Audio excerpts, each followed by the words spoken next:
Statement आपका जो topic है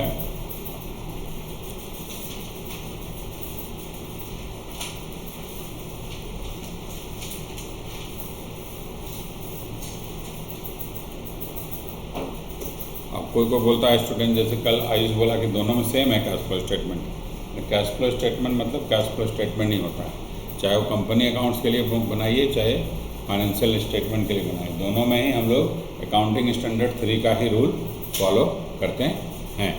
कैश फ्लो स्टेटमेंट ठीक है, कंपनी अकाउंट्स में भी है आपका, तो AS 3 के अंतर्गत हम लोग कैश फ्लो स्टेटमेंट प्रिपेयर करते हैं। ठीक है,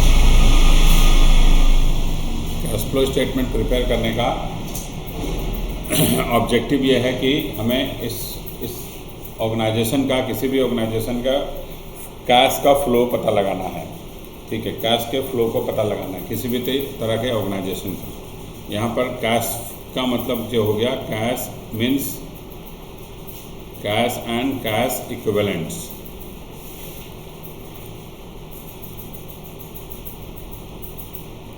कैश एंड कैश इक्विवेलेंट्स, और cash includes cash, bank and demand deposit.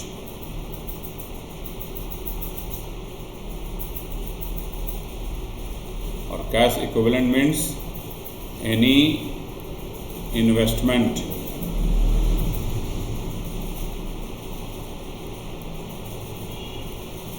which will mature within 3 months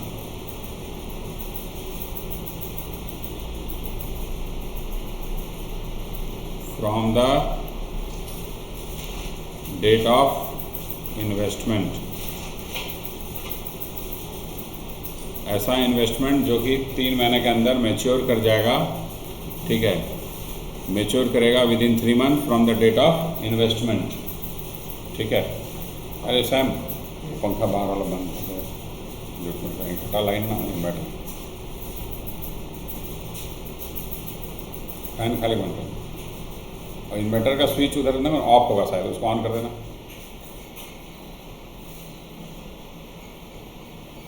खाली स्विच ऑन कर, लाइट भी बंद कर दिया, लाइट रहने दो यार।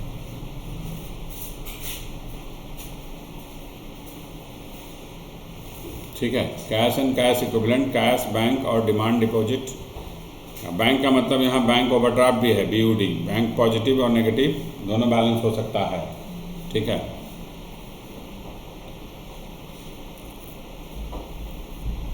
तो हमें कैश का फ्लो बताना है। तो in this we show 2 type of flow, inflow and outflow. ठीक है, कैश का फ्लो जो होगा, कैश फ्लो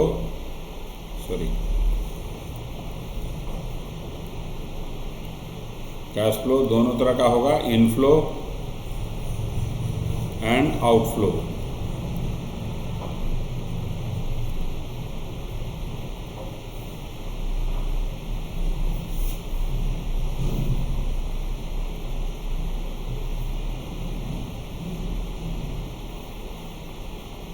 ठीक है ना,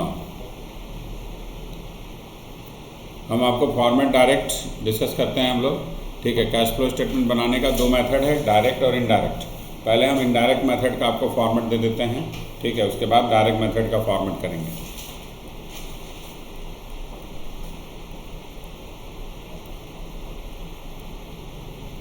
इनडायरेक्ट मेथड, अच्छा, दोनों मेथड में केवल डिफरेंस ऑपरेटिंग एक्टिविटीज़ का ही है। ठीक है, बाकी का कोई डिफरेंस नहीं है। ठीक है, केवल ऑपरेटिंग एक्टिविटीज़ में ही आपको डिफरेंस मिलेगा दोनों मेथड में।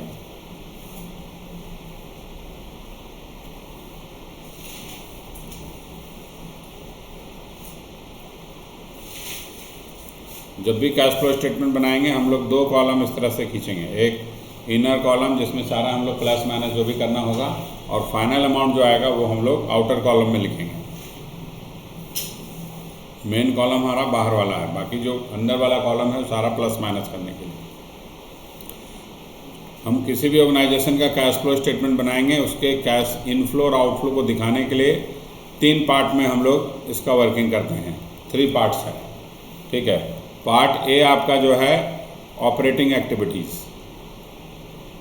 पार्ट ए ऑपरेटिंग एक्टिविटीज़ है, यानी हम ऑपरेटिंग एक्टिविटीज़ से रिलेटेड इनफ्लो और आउटफ्लो दिखाएंगे, ठीक है। ऑपरेटिंग एक्टिविटीज़ का मतलब होता है आपका जो ऑर्डिनरी बिजनेस है, जो नॉर्मल बिजनेस है, जो मेन बिजनेस है आपका, उससे रिलेटेड इनफ्लो और आउटफ्लो।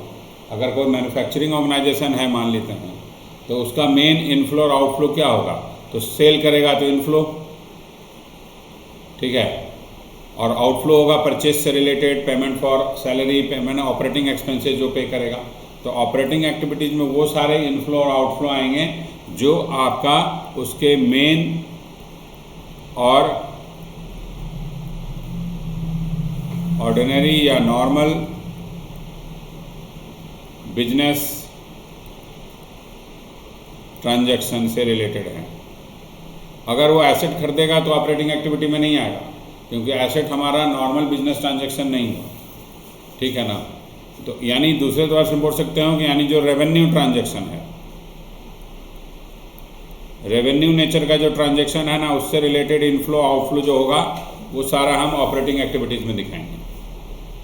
तो पहला पार्ट ये है, तो हम लोग हेडिंग यहाँ दे देंगे। सबसे पहले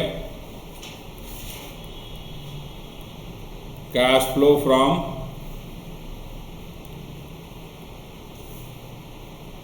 operating activities, cash flow from operating activities, okay.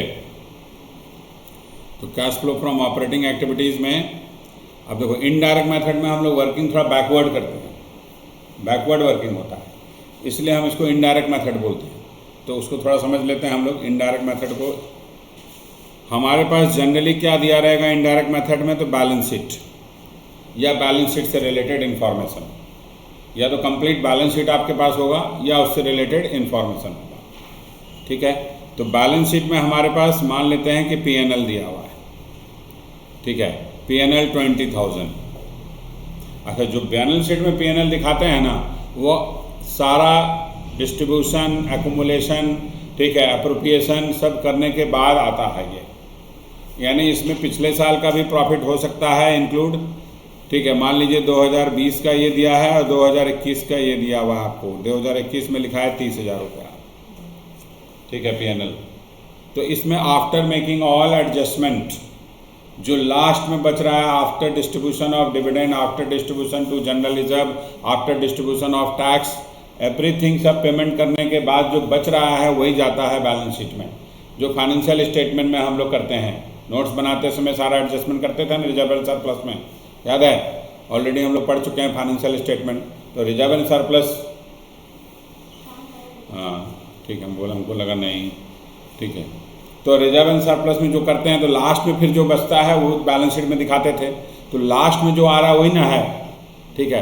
तो इसलिए हम इसको अब यहाँ हमारे पास दिया है, यहाँ से हमको बैकवर्ड वर्किंग करना पड़ेगा, ठीक है, बैकवर्ड वर्किंग करके, इसीलिए इनडायरेक्ट मेथड इसको बोलते हैं। तो बैकवर्ड वर्किंग क्या, हमको ऑपरेटिंग का कैश फ्लो निकालना है, और P&L में बहुत सारे ऐसे एक्सपेंसेस और इनकम जाते हैं प्रॉफिट एंड लॉस अकाउंट में या इनकम स्टेटमेंट में, जो नॉन ऑपरेटिंग नेचर के होते हैं, ठीक है, जो डायरेक्टली आपके बिजनेस से रिलेटेड नहीं है, ऑपरेशन से मतलब नहीं है उसको, लेकिन फिर भी हम दिखा रहे हैं P&L में। जैसे कि profit on cell of assets, profit on cell of assets जो है वो P&L में हम क्रेडिट कर देते हैं, लेकिन वो तो हमारा ऑपरेटिंग एक्टिविटीज से नहीं है, ठीक है। या लॉस ऑन क्या बोलते हैं, loss on sale of assets, ये भी हम P&L में चार्ज कर देते हैं, लेकिन वो भी हमारा ऑपरेटिंग एक्टिविटीज़ में नहीं है।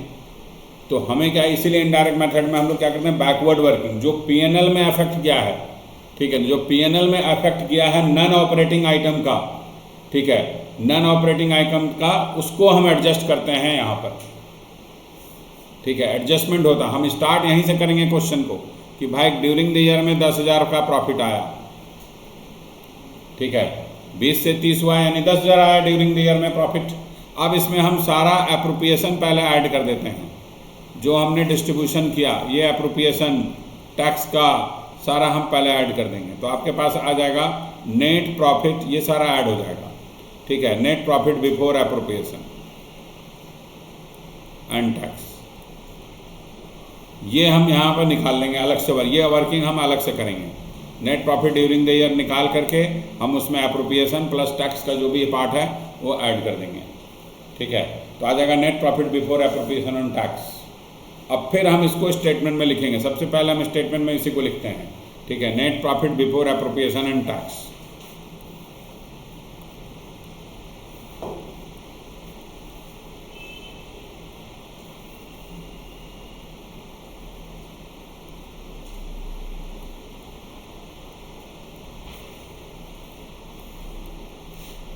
इसके लिए आपको वर्किंग करना होगा, इसके लिए आपको वर्किंग नोट करना पड़ेगा हर एक क्वेश्चन में, कभी नहीं दिया रहेगा डायरेक्टली आपको क्वेश्चन में, ईच एंड एवरी क्वेश्चन में इसके लिए आपको वर्किंग करना है। ठीक है, net profit before appropriation and tax. तो वर्किंग में क्या आएगा, जो मैंने आपको अभी बताया कि सबसे पहले हम लोग लिखेंगे net profit during the year.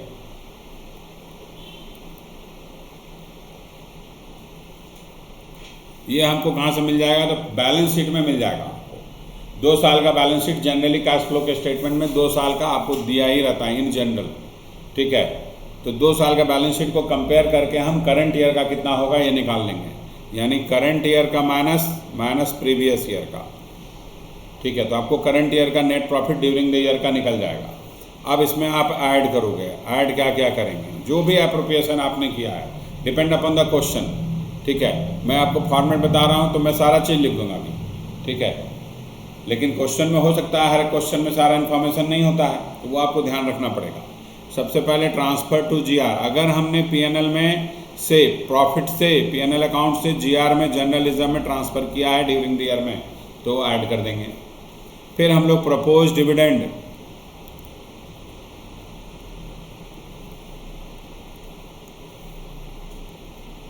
अच्छा प्रोपोज डिविडेंड का ट्रीटमेंट मैं आपको बता दूंगा, क्योंकि न्यू सिलेबस में AS5 जो नया चेंजेज आया है उसमें उसके हिसाब से सॉल्यूशन है, और ओल्ड सिलेबस में सॉल्यूशन पुराना है। ठीक है, तो दोनों ट्रीटमेंट हम बता देंगे। जो न्यू सिलेबस का स्टूडेंट है वो उसको ध्यान रखना होगा कि प्रपोज डिविडेंड का ट्रीटमेंट उसको न्यू सिलेबस के अकॉर्डिंग करना है। ठीक है, AS5 में अलग ट्रीटमेंट है, चेंजेज है, तो हम दोनों कॉन्सेप्ट आपको बता देंगे। ठीक है, transfer to GR plus propose dividend. उसके बाद इंटरिम डिविडेंड, अगर इंटरिम डिविडेंड भी दिया है क्वेश्चन में तो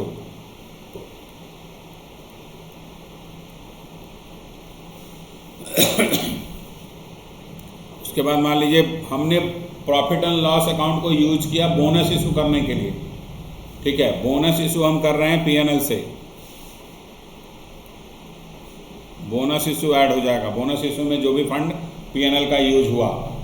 ठीक है, और अगर हम प्रीमियम पे कर रहे हैं रिडम्पशन पे, और वो पीएनएल से पे कर रहे हैं प्रॉफिट एंड लॉस अकाउंट में, प्रीमियम ऑन रिडम्पशन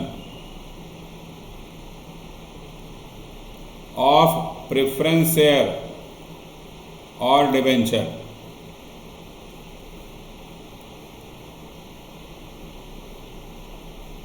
ठीक है, लिख लो।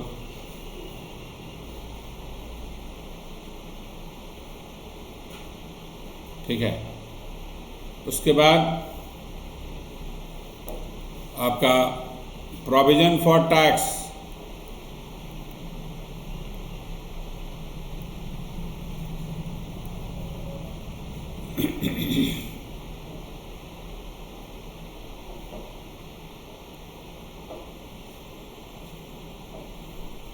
ठीक है, अगर मान लो हम CRR बना रहे हैं, transfer to CRR capital redemption reserve,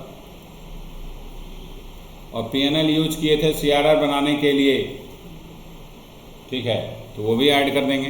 profit and loss account से ट्रांसफ़र हुआ है CRR में। अच्छा, कभी कभी उल्टा भी हो जाता है कि जनरल रिजर्व से पीएनएल में ट्रांसफ़र कर दिए, कभी कभी यही भी हो सकता है। ठीक है, कि जनरल रिजर्व से पीएनएल में ट्रांसफ़र हो रहा है, तो आपको वहाँ माइनस करना होगा। उल्टा अगर दिया है तो less, transfer from GR to PNL. तो बहुत रेयर क्वेश्चन में आपको नहीं के बराबर मिलेगा, जनरली आपको यही मिलेगा कि पीएनएल से GR में ट्रांसफ़र हुआ है।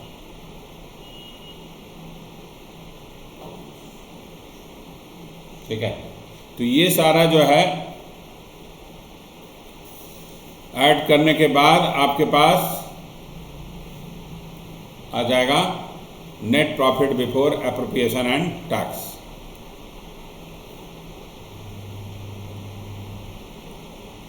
ये आपको क्वेश्चन टू क्वेश्चन वैरी करेगा, जरूर नहीं सारा इन्फॉर्मेशन मैंने, ठीक है, जरूरी नहीं हर क्वेश्चन में बोनस इशू हो, हर क्वेश्चन में आपका इंटीम डिविडेंड हो या प्रपोज डिविडेंड हो, नहीं भी हो सकता है। तो जो भी दिया है उसको समझना है आपको। हम बेसिक वर्किंग समझ रहे हैं कि जो पहले हमने फाइनेंशियल स्टेटमेंट बनाने के लिए किया, नोट्स में सारा माइनस किया, अब उल्टा कर रहे हैं, हम ऐड बैक कर रहे हैं।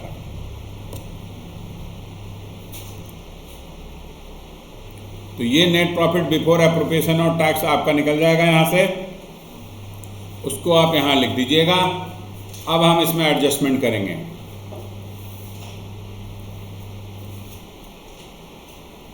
Adjustment for non operating and non cash item.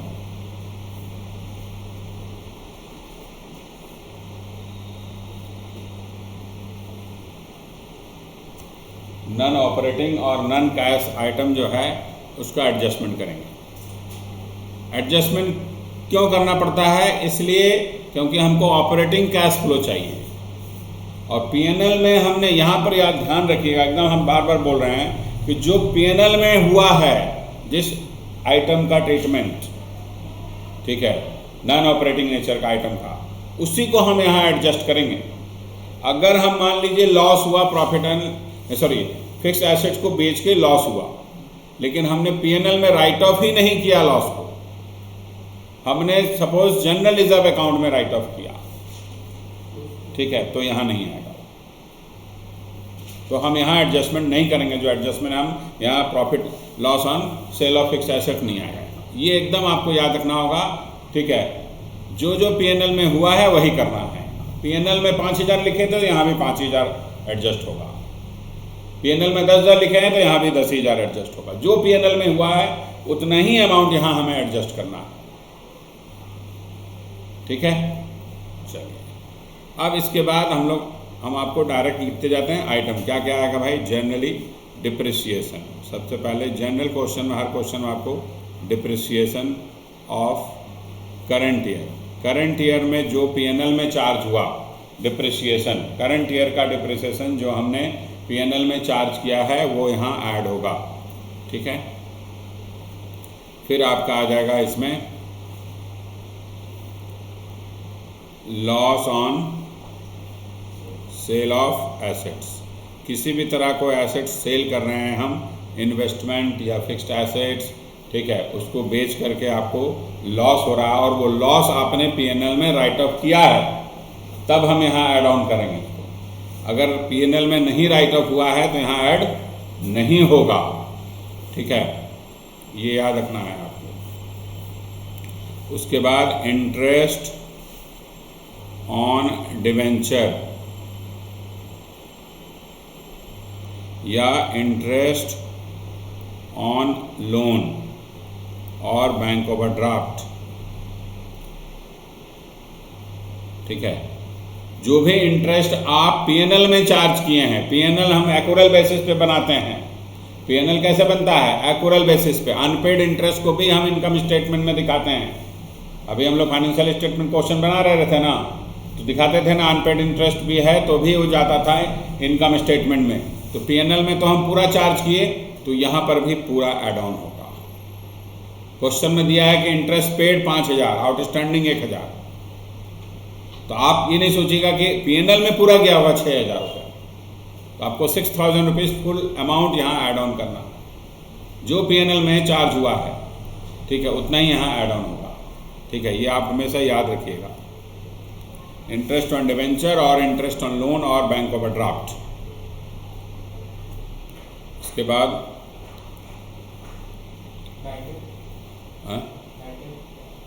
Bad debt नहीं, फिक्टिशियस एसेट्स वगैरह ना, तो हम लोग लिख देते हैं patent return of.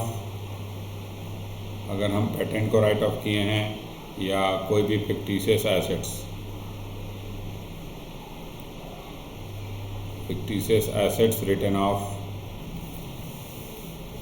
intangible assets written off,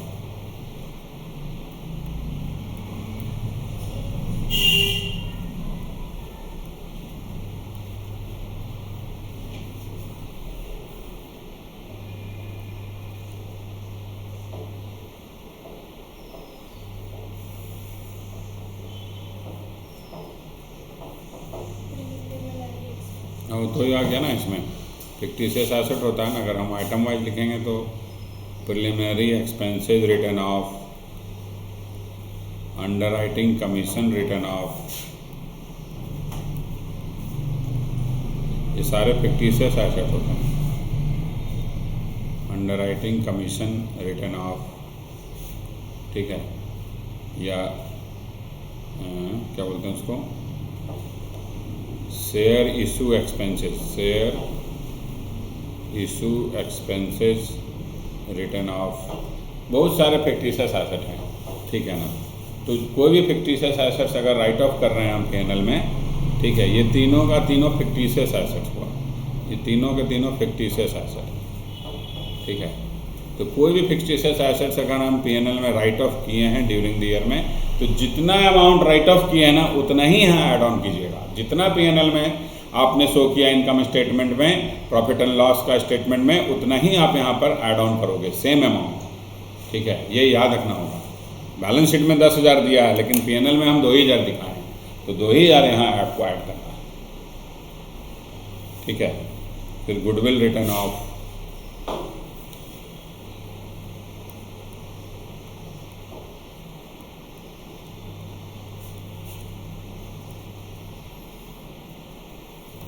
लिख लिए, छोटा नहीं ना है।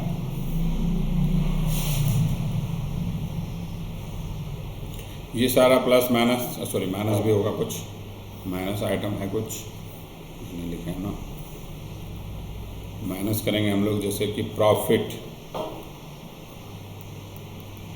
On sale of assets.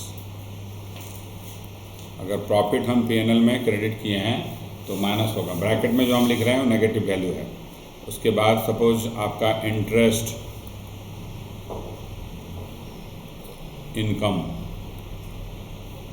Interest income है आपका, किसी भी कहीं से भी आपको इंटरेस्ट इनकम के रूप में आ रहा है, तो हम P&L में क्रेडिट किए होंगे, तो जितना अमाउंट P&L में क्रेडिट हुआ है उतना ही हम यहाँ पर उसको दिखाएंगे, ठीक है।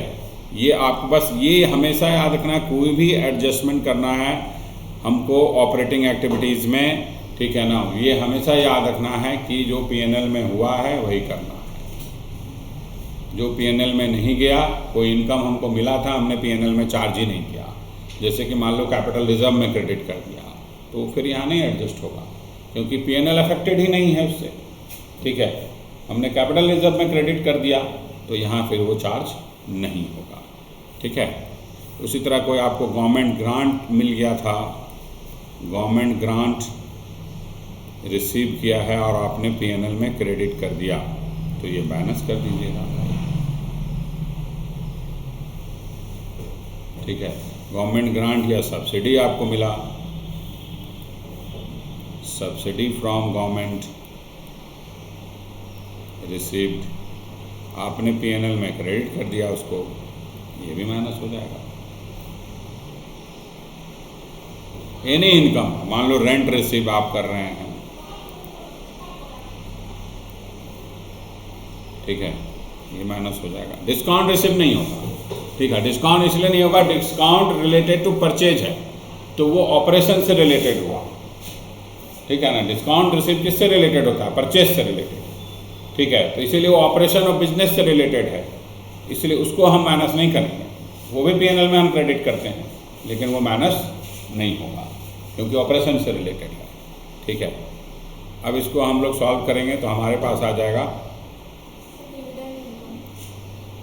हाँ मैंने मैंने बोले इनकम का हम तो बताए, कॉमन कुछ भी है, आपको डिविडेंड रिसीव हो रहा है तो ये भी माइनस हो जाएगा। आइटम का कोई कमी नहीं है, ठीक है ना। क्वेश्चन टू क्वेश्चन आपको बेसिक ये आइडिया रखना है कि ऐसा कोई भी इनकम जो उसको अदर सोर्स से आ रहा है, अदर देन मेन जो बिजनेस है उसका, उसके अदर सोर्स से आ रहा है वो, ठीक है ना। उसके तो वो सारा अगर हमने क्रेडिट किया है पीएनएल में तो उसको हम यहाँ पर माइनस करते हैं, ठीक है। तो ये सारा प्लस माइनस करने के बाद आपके पास आ जाएगा operating cash before working capital adjustment, ठीक है। ये सारा करने के बाद आपके पास आएगा वर्किंग कैपिटल से पहले का कैश फ्लो, वर्किंग कैपिटल का एडजस्टमेंट करने से पहले का। अब इसमें हम वर्किंग कैपिटल का एडजस्टमेंट करेंगे। वर्किंग कैपिटल मतलब करंट एसेट और करंट लायबिलिटी, ठीक है। तो इंक्रीज इन करंट एसेट्स, हमें अगर इंक्रीज है करंट एसेट्स में तो आप इसको माइनस करोगे, और अगर डिक्रीज है करंट एसेट्स में तो ऐड होगा। उसी तरह increase in current liability minus करोगे, और अगर डिक्रीज है करंट लायबिलिटी में, अरे उल्टा कर दिया ना, increase in current liability add होगा,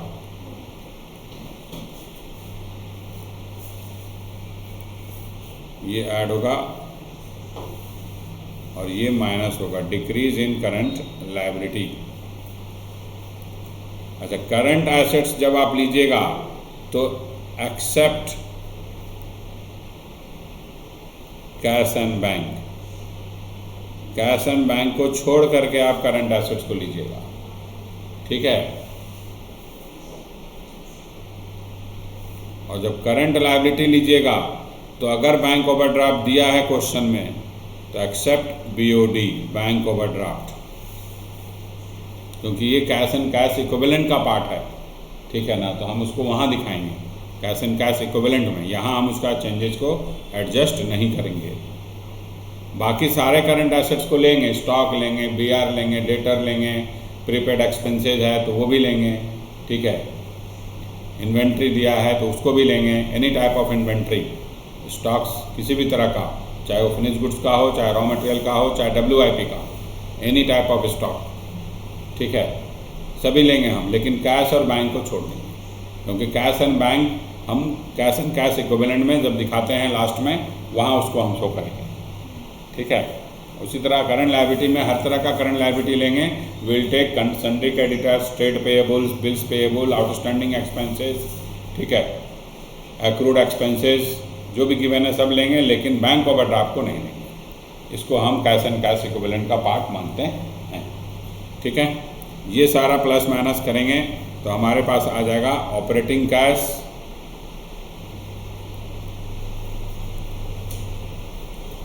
flow before tax, operating cash flow before tax, ये आपके पास बिफोर टैक्स आ गया। अब इसमें से हम माइनस करेंगे टैक्स पेड,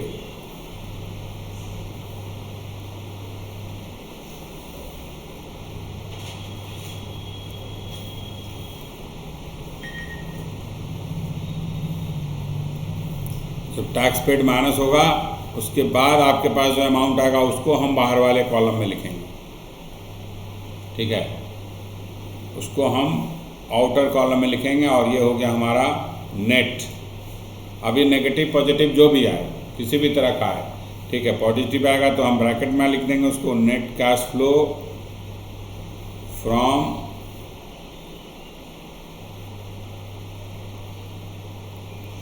ऑपरेटिंग एक्टिविटीज,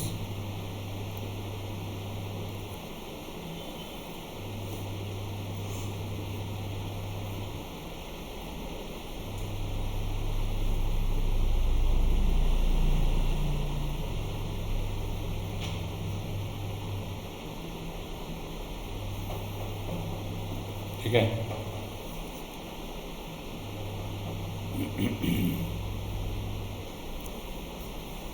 इसके बाद सेकंड पार्ट आपका है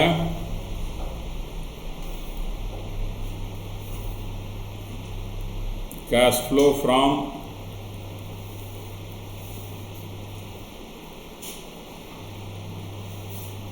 इन्वेस्टिंग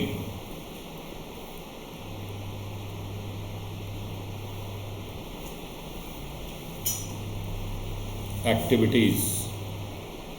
सेकंड पार्ट जो है आपका इसका वो cash flow from investing activities. अच्छा, cash flow from investing activities में हम लोग क्या क्या दिखाएंगे भाई? इन्वेस्टिंग एक्टिविटीज़ का मतलब होता है, इन्वेस्टिंग एक्टिविटीज़ मतलब जो भी हम लॉन्ग टर्म इन्वेस्टमेंट कर रहे हैं उस कंपनी के लिए, लॉन्ग टर्म नेचर का इन्वेस्टमेंट जो भी होगा वो हम इसमें दिखाएंगे, ठीक है ना। तो इन्वेस्टमेंट कहाँ कहाँ आप करें? मान लीजिए फिक्स्ड एसेट्स में आपने इन्वेस्टमेंट किया, या किसी कंपनी के शेयर्स में आपने इन्वेस्टमेंट किया, कंपनी के शेयर्स में, ठीक है, या किसी कंपनी के डिबेंचर में, एनी टाइप ऑफ इन्वेस्टमेंट, ठीक है। कंपनी के शेयर्स में, डिबेंचर्स में, फिक्स्ड एसेट्स में अगर आप इन्वेस्टमेंट कर रहे हैं, ठीक है, इससे रिलेटेड हम यहाँ इनफ्लो दिखाएंगे और आउटफ्लो, ठीक है, इन्वेस्टमेंट एक्टिविटीज़ में, ठीक है। तो हम क्या क्या दिखाएंगे इसमें? इनफ्लो में हमारा क्या क्या आ जाएगा? तो जैसे कि हम मान लो कि फिक्स एसेट खरीदे नहीं, बेच दिए, तो बेचे तो इनफ्लो जनरेट होगा, सेल कर दिया, सेल ऑफ फिक्स्ड एसेट्स,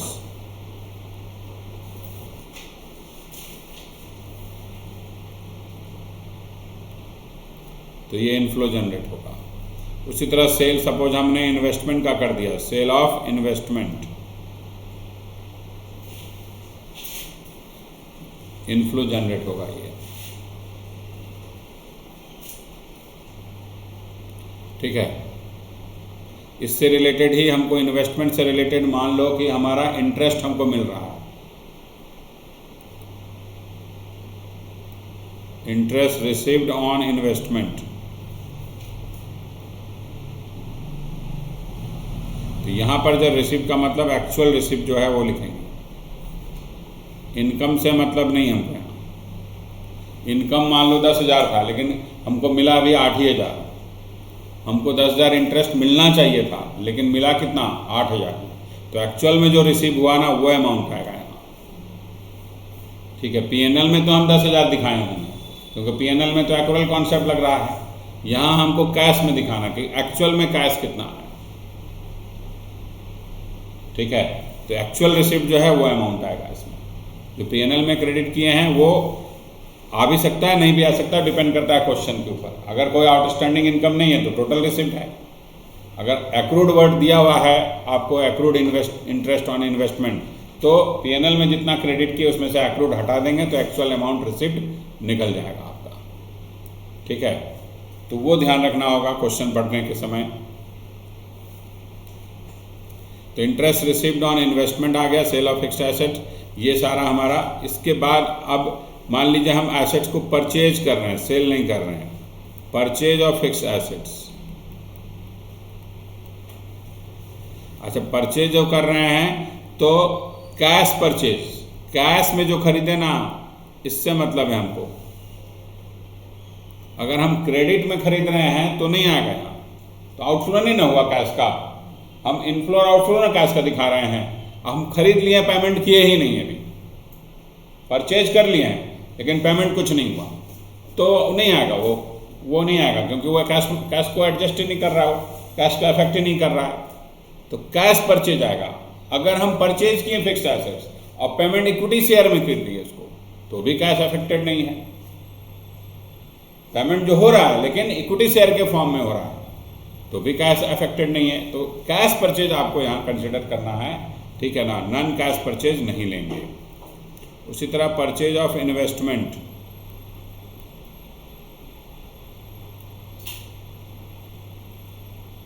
ये भी कैश परचेज, जो भी परचेज हम लोग लिख रहे हैं कैश परचेज आएगा सब, नॉन कैश परचेज कुछ नहीं।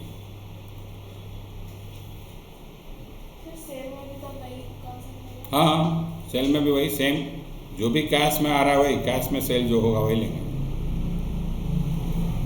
कैश में सेल होना चाहिए, कैश सेल, जो कैश रिसीव हो रहा है वो लिखना है आपको, एक्चुअल कैश।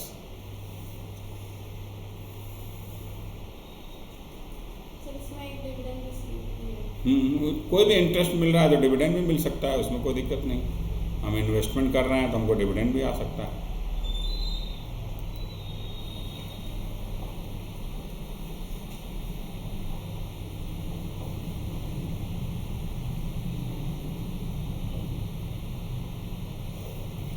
ठीक है, तो ये सारा हम लोग इसमें दिखाएंगे।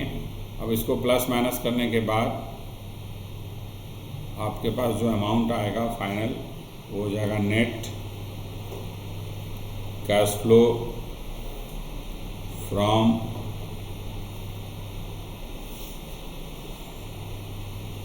Investing activities.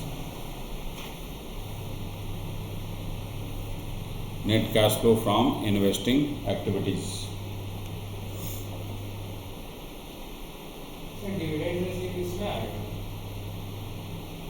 इन्वेस्टमेंट करेंगे तो ना डिविडेंड मिलेगा हमको। डिविडेंड रिसीव और डिविडेंड पेड अलग है। डिविडेंड पेड हम मान लो जिस कंपनी का बना रहे हैं उसमें जो इन्वेस्टमेंट किया वो पे करेगा कंपनी। मान लो कंपनी ने कहीं और इन्वेस्टमेंट किया था तो उसको तो इन्वेस्टमेंट से तो इंटरेस्ट मिलेगा, डिविडेंड मिलेगा उसको, ठीक है ना। तो इसीलिए वो डिविडेंड रिसीव्ड हमारा यहाँ पर शो करेंगे हम लोग। क्लियर।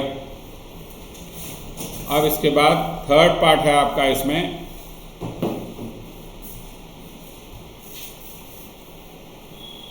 थर्ड पार्ट आपका है क्या,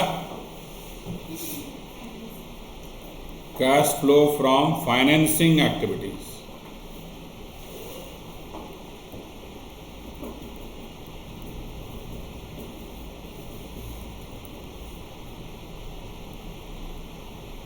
cash flow from financing activities. तो फाइनेंसिंग एक्टिविटीज का मतलब क्या है भाई? फाइनेंसिंग एक्टिविटीज मतलब वर्ड से आपको लगता है फाइनेंस, फाइनेंस वर्ड से बन गया फाइनेंसिंग एक्टिविटीज। फाइनेंस का मतलब क्या? पैसा लाना और पैसा पे करना, लोन से रिलेटेड। फाइनेंस जो जनरेट कर रहे हैं आप, फंड कहाँ से आ रहा है? फाइनेंस मतलब फंड। फंड कहाँ से ला रहे हैं आप? Source of fund. Source of fund से रिलेटेड आपका इनफ्लो और आउटफ्लो।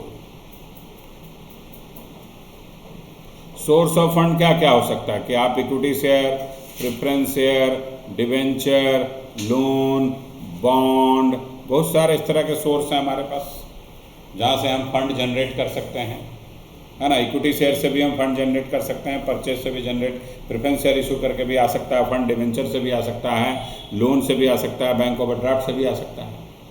तो इसी से रिलेटेड इनफ्लो और आउटफ्लो। जब इक्विटी शेयर आप इशू करोगे तो कैश आपके पास आएगा, कंपनी रिसीव करेगी कैश, तो इनफ्लो हो गया। प्रेफरेंस शेयर इशू करोगे तो कैश आ रहा है हमारे पास, कंपनी के पास, तो इनफ्लो हो गया। अब वही प्रेफरेंस शेयर को आप रिडीम कर रहे हो, पेमेंट कर रहे हो, वापस कर रहे हो, रीपेमेंट कर रहे हो, तो आपका आउटफ्लो हो गया। लोन ले रहे हो तो इनफ्लो, लोन रीपे कर रहे हो तो आउटफ्लो, ठीक है। लोन का इंटरेस्ट पे कर रहे हो, आउटफ्लो। डिवेंचर इशू कर रहे हो, इनफ्लो। डिवेंचर रिडीम कर रहे हो, आउटफ्लो। या डिवेंचर का इंटरेस्ट आप पे कर रहे हो, आउटफ्लो, ठीक है।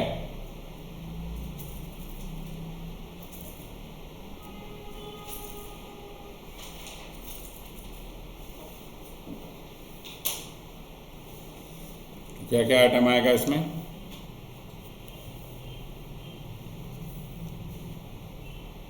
इशू ऑफ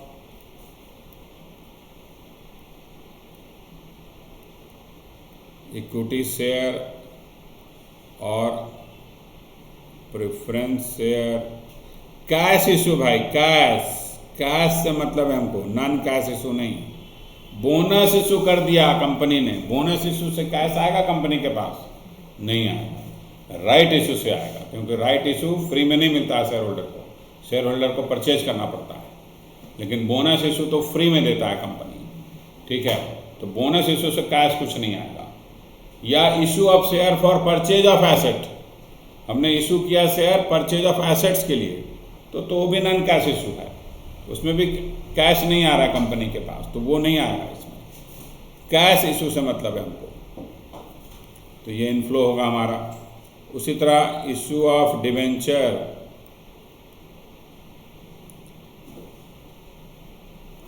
और बॉन्ड्स, जो भी ड्यूरिंग द ईयर में कंपनी ने नया बॉन्ड या डिवेंचर इशू किया है, उससे जो कैश आएगा वो भी इनफ्लो होगा हमारा, ठीक है। कंपनी लोन ले रही है, loan taken, during the year में कंपनी ने लोन लिया नया, ठीक है, या पब्लिक डिपॉजिट एक्सेप्टेड,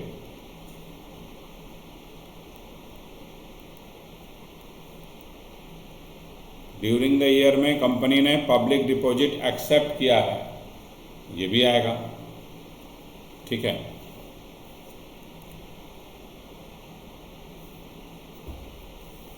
इसके बाद आपका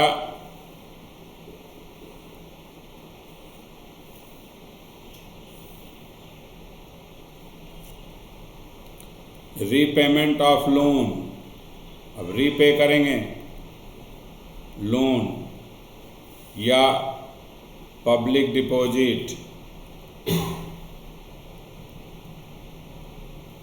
तो ये आउटफ्लो हो गया। उसी तरह आपका redemption of debenture, preference share, ये भी आउटफ्लो हो जाएगा। उसी तरह repayment of bonds,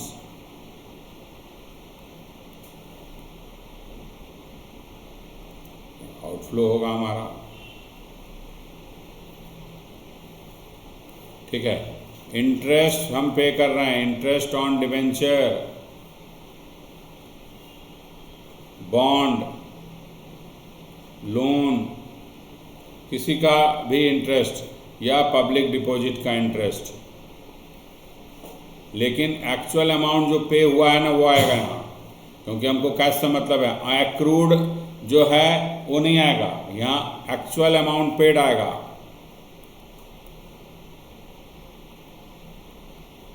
actual amount जो कैश में पे हुआ, ठीक है, वो हम यहाँ पर दिखाएंगे।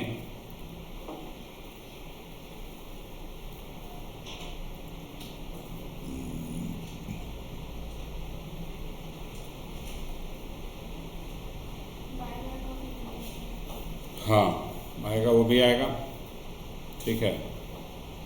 मान लीजिए कंपनी बायबैक कर रही है equity share, buyback of equity share, उसके लिए जो भी कैश पेमेंट कर रही है कंपनी, कैश में पेमेंट जो हो रहा है वो लिखना है आपको, सब जगह कैश ध्यान रखना है, क्योंकि कैश फ्लो स्टेटमेंट बना रहे हैं, कैश से मतलब है हमको भाई। नॉन कैश ट्रांजैक्शन नहीं आएगा, एक्रूड नहीं आएगा, पेमेंट हम एक्रू है, आउटस्टैंडिंग है, नहीं दिखाएंगे पेमेंट हम यहाँ। इंटरेस्ट पे ही नहीं किए हम अभी तक लोन का। पीएनएल में तो दिखा देते हैं एक्रूअल कॉन्सेप्ट, चूँकि वहाँ यूज होता है। पीएनएल में हम सभी तरह के एक्सपेंसेस को दिखाते हैं, पेड और अनपेड जो भी है, लेकिन कैश फ्लो स्टेटमेंट में हम यहाँ पर वो इंटरेस्ट दिखाएंगे जो एक्चुअल में पे हुआ है। और चूंकि ऊपर में जब एडजस्टमेंट करते हैं तो आप बोल सकते हैं ऊपर में तो आप बोले सब ऐड कर देंगे जो पीएनएल में करते हैं, तो ऊपर में जो एडजस्टमेंट कर रहे हैं ऑपरेटिंग एक्टिविटीज़ में, वो पीएनएल को ही एडजस्ट कर रहे हैं, इसीलिए हम जो पीएनएल में हुआ सब करना। तो यहाँ पर यहाँ पर हम इंटरेस्ट जो यहाँ हमारा ऐड होगा वो सब ऐड होगा, चाहे वो पेड हो या अनपेड हो। यहाँ एक जो चूंकि हम यहाँ पीएनएल का एडजस्टमेंट कर रहे हैं और कुछ नहीं कर रहे हैं, जो पीएनएल में हुआ है उसको एडजस्ट कर रहे हैं हम। जो नॉन ऑपरेटिंग और नॉन कैश आइटम गया था पीएनएल में, वो जितना वहाँ डेबिट हुआ वो यहाँ ऐड ऑन हो रहा है, वहाँ जितना क्रेडिट हुआ वो यहाँ माइनस हो रहा है, ठीक है। वो हम पीएनएल का एडजस्टमेंट एंट्री कर रहे हैं, इसलिए हम ऑपरेटिंग एक्टिविटीज़ का जब कैश इनफ्लो निकालते हैं तो हम पीएनएल का ही आइटम एज इट इज़ लिख देंगे जो वहाँ हमने किया, लेकिन बाकी जगह हमको केवल कैश ऑपरेटिंग फाइनेंसिंग और इन्वेस्टिंग में हमको कैश इनफ्लो और कैश आउटफ्लो से मतलब है। एक्चुअल में जो इनफ्लो कैश से हुआ और कैश आउटफ्लो से हुआ वही दिखाना है, ठीक है। अब जब रिडेम्पशन ऑफ डिवेंचर अगर लिखिएगा तो इंक्लूडिंग प्रीमियम, अगर प्रीमियम पर रिडीम हो रहा है हमारा डिवेंचर तो प्रीमियम अमाउंट इंक्लूड करके, या आप अलग से लिख दीजिए कि premium on redemption of debenture, ठीक है। तो यहाँ डिवेंचर अगर रीपेमेंट जो कर रहे हैं, रिडीम कर रहे हैं, प्रीमियम पे अगर रिडीम हो रहा है तो इंक्लूडिंग प्रीमियम ऐड करके जो टोटल कैश पेमेंट हमने किया, ठीक है।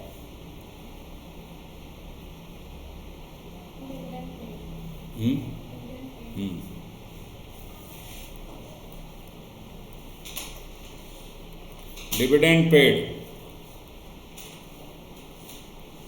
डिविडेंड चाहे किसी भी तरह का हो, फाइनल हो या इंटरिम हो, फाइनल और इंटरिम।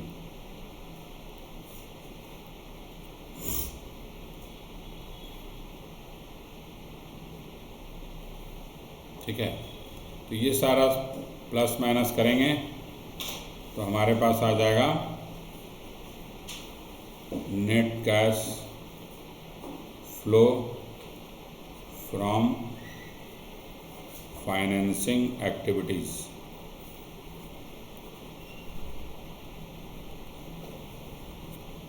ओके, अब ये 3 कॉलम हमारे पास 3 अमाउंट आया नेट, फर्स्ट सेकंड थर्ड। अब उसमें हमको ऐड कर देना है तीनों को ऐड करके हमारे पास 1 + 2 + 3, ये तीनों को ऐड कर देंगे। इसके पास जो आएगा हमारा, इसको बोलेंगे हम लोग cash and cash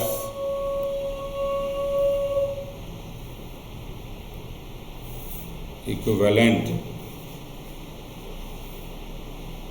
during the year, cash and cash equivalent during the year.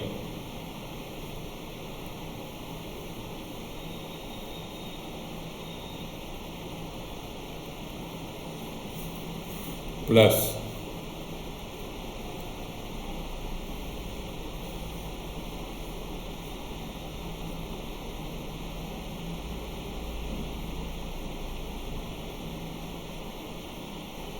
फिर इसमें ऐड करेंगे हम लोग opening cash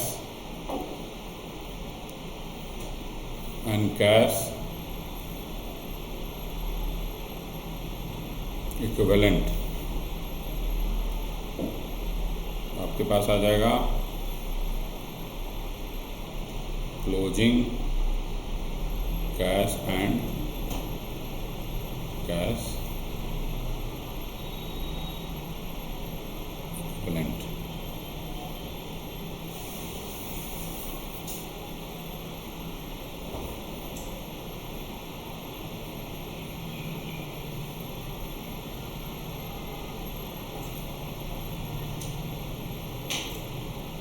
cash and cash equivalent का हम लोग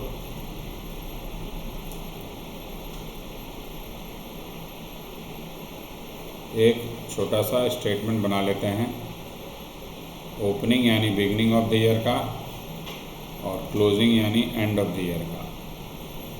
ओके, कैश बैंक, ठीक है, short term investment. Short term investment वो जो 3 महीने में मैच्योर कर जाएगा, ठीक है, मैच्योर इन 3 मंथ। और फिर बैंक ओवरड्राफ्ट,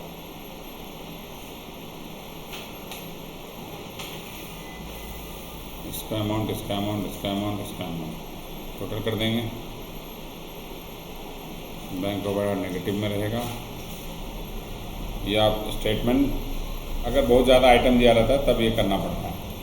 मान लो कैश है, बैंक है, बीओडी बहुत सारा दे दिया, ठीक है, तो हम ये करते हैं। अदरवाइज खाली कैश और बैंक है तो ये करने की ज़रूरत नहीं है, तो डायरेक्ट हमको देखने से पता चल जाएगा। तो जो यहाँ क्लोजिंग, यहाँ जो हम निकाले ना, ये वाला क्लोजिंग और ये जो क्लोजिंग मिला, ये दोनों टैली करना चाहिए।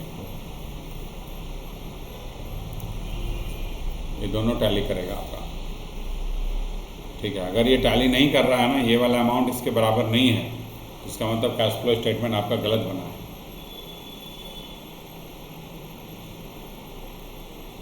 कैश फ्लो स्टेटमेंट गलत बना दिया।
क्लियर? चलो क्लियर तो अच्छी बात है।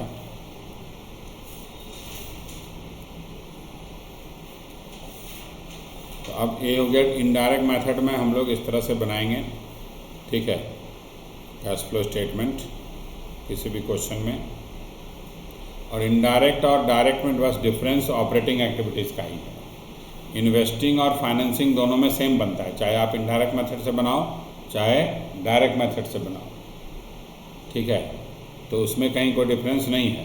तो जो डिफरेंस है केवल ऑपरेटिंग एक्टिविटीज़ में है। डायरेक्ट मेथड में हम लोग ऑपरेटिंग एक्टिविटीज़ का, इनडायरेक्ट मेथड माने बैकवर्ड वर्किंग नहीं करते हैं उसमें। इसमें जो बैकवर्ड वर्किंग हो रहा है ना, P&L को एडजस्ट कर रहे हैं हम लोग, ये बैकवर्ड कैलकुलेशन हुआ सारा, ठीक है, वो उसमें नहीं करते हम लोग direct method.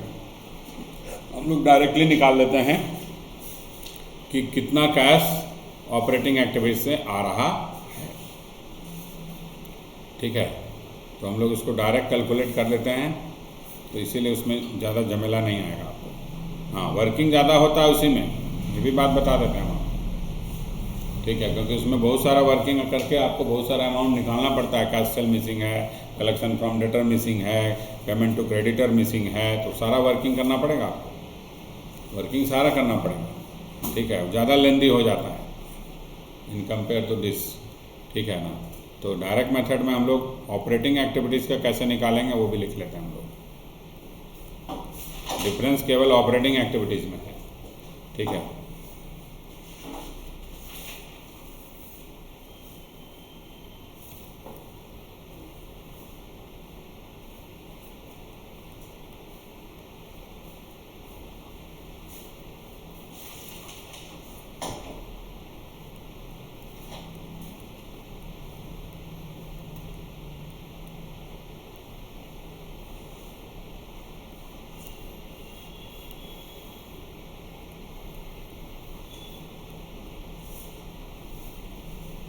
Cash sales with collection from debtors, collection from BR,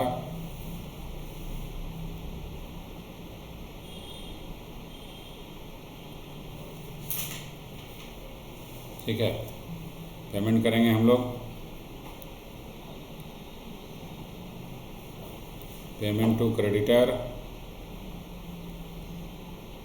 क्योंकि BR और डेटर तो एक ही चीज़ है, क्वेश्चन में अलग अलग दे देता है, लेकिन BR is part of always debtor, ठीक है ना। तो कलेक्शन ऑफ BR अगर अलग से दिया है क्वेश्चन में, या हम निकाल सकते हैं बिल्स रिसीवेबल का इंफॉर्मेशन है, तो कलेक्शन फ्रॉम BR भी हम लोग निकाल सकते हैं। उसी तरह पेमेंट टू बिल्स पेएबल,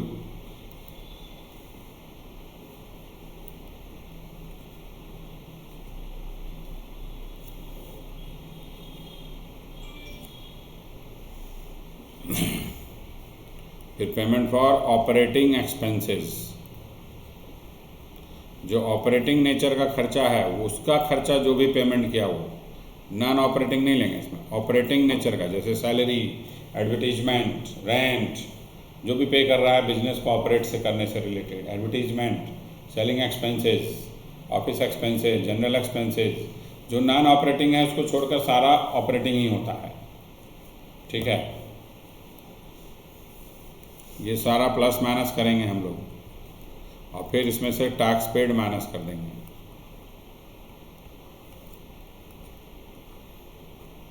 तो आ जाएगा ये आपका नेट कैश फ्लो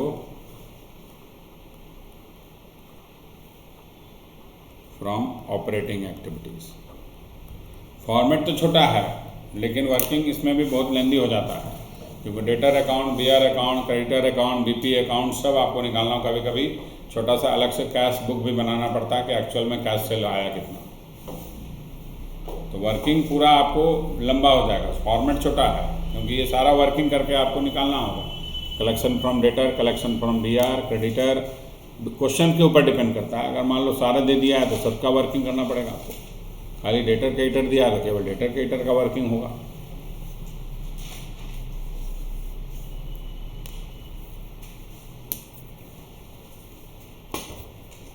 ठीक है।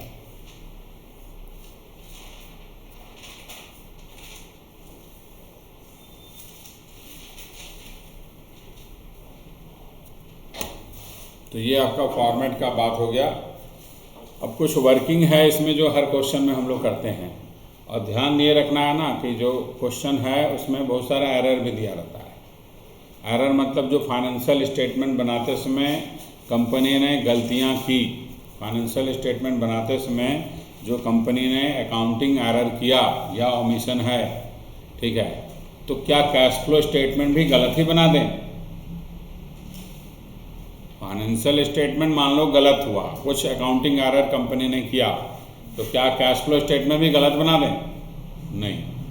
तो एडजस्टमेंट जो दिया रहेगा वो कैश फ्लो, फाइनेंशियल स्टेटमेंट में गलती हुआ ठीक है मानते हैं, लेकिन हम कैश फ्लो स्टेटमेंट तो करेक्ट बनाएंगे। तो जो एरर हुआ है अकाउंटिंग एरर, उसको भी आपको यहाँ एडजस्ट करना पड़ेगा कैश फ्लो स्टेटमेंट बनाते समय, अगर दिया हुआ है उस तरह का क्वेश्चन में एडजस्टमेंट कुछ तो, ठीक है, तो वो भी आपको एडजस्ट करना। प्लस नॉर्मल जो एडजस्टमेंट है, ठीक है, वो तो रहता ही है जनरली क्वेश्चन में, उसको भी एडजस्ट करना पड़ेगा आपको, ठीक है। तो एडजस्टमेंट जनरली जो क्वेश्चन में रहता है ना, वो मोस्ट ऑफ द क्वेश्चन में वो आपको मिलेगा फिक्स्ड एसेट से रिलेटेड, इन्वेस्टमेंट से रिलेटेड, ठीक है, फिक्स्ड एसेट्स, इन्वेस्टमेंट, डिविडेंड, ये सारे से रिलेटेड आपको एडजस्टमेंट मिलेगा, ठीक है। तो वो सारा एडजस्टमेंट जो है वो हम लोग अभी थोड़ा समझ लेते हैं, ठीक है, तो फिर क्वेश्चन बनाने में इजी होगा, फिर क्वेश्चन कर लेंगे हम लोग।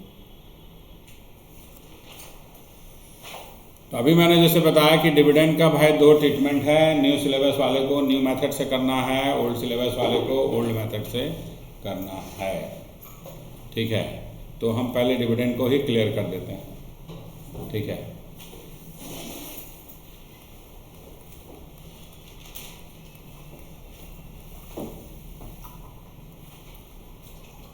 अच्छा, डिफरेंस केवल फाइनल डिविडेंड में है, दोनों सिलेबस में अकाउंटिंग जो, चूंकि जो नया सिलेबस का बुक दिया है ना, वो आपका न्यू रूल से दिया है, और जो आपके पास पुराना सिलेबस का बुक है वो पुराना कॉन्सेप्ट पे चला रहा है, ठीक है। चेंजेस तो ये बहुत पहले हुआ है डिविडेंड के रूल में, लेकिन आपके सिलेबस में उसको एडजस्ट नहीं किया गया था, लेकिन जो न्यू सिलेबस का बुक दिया है उसमें एडजस्ट कर दिया गया है चेंजेस को, ठीक है।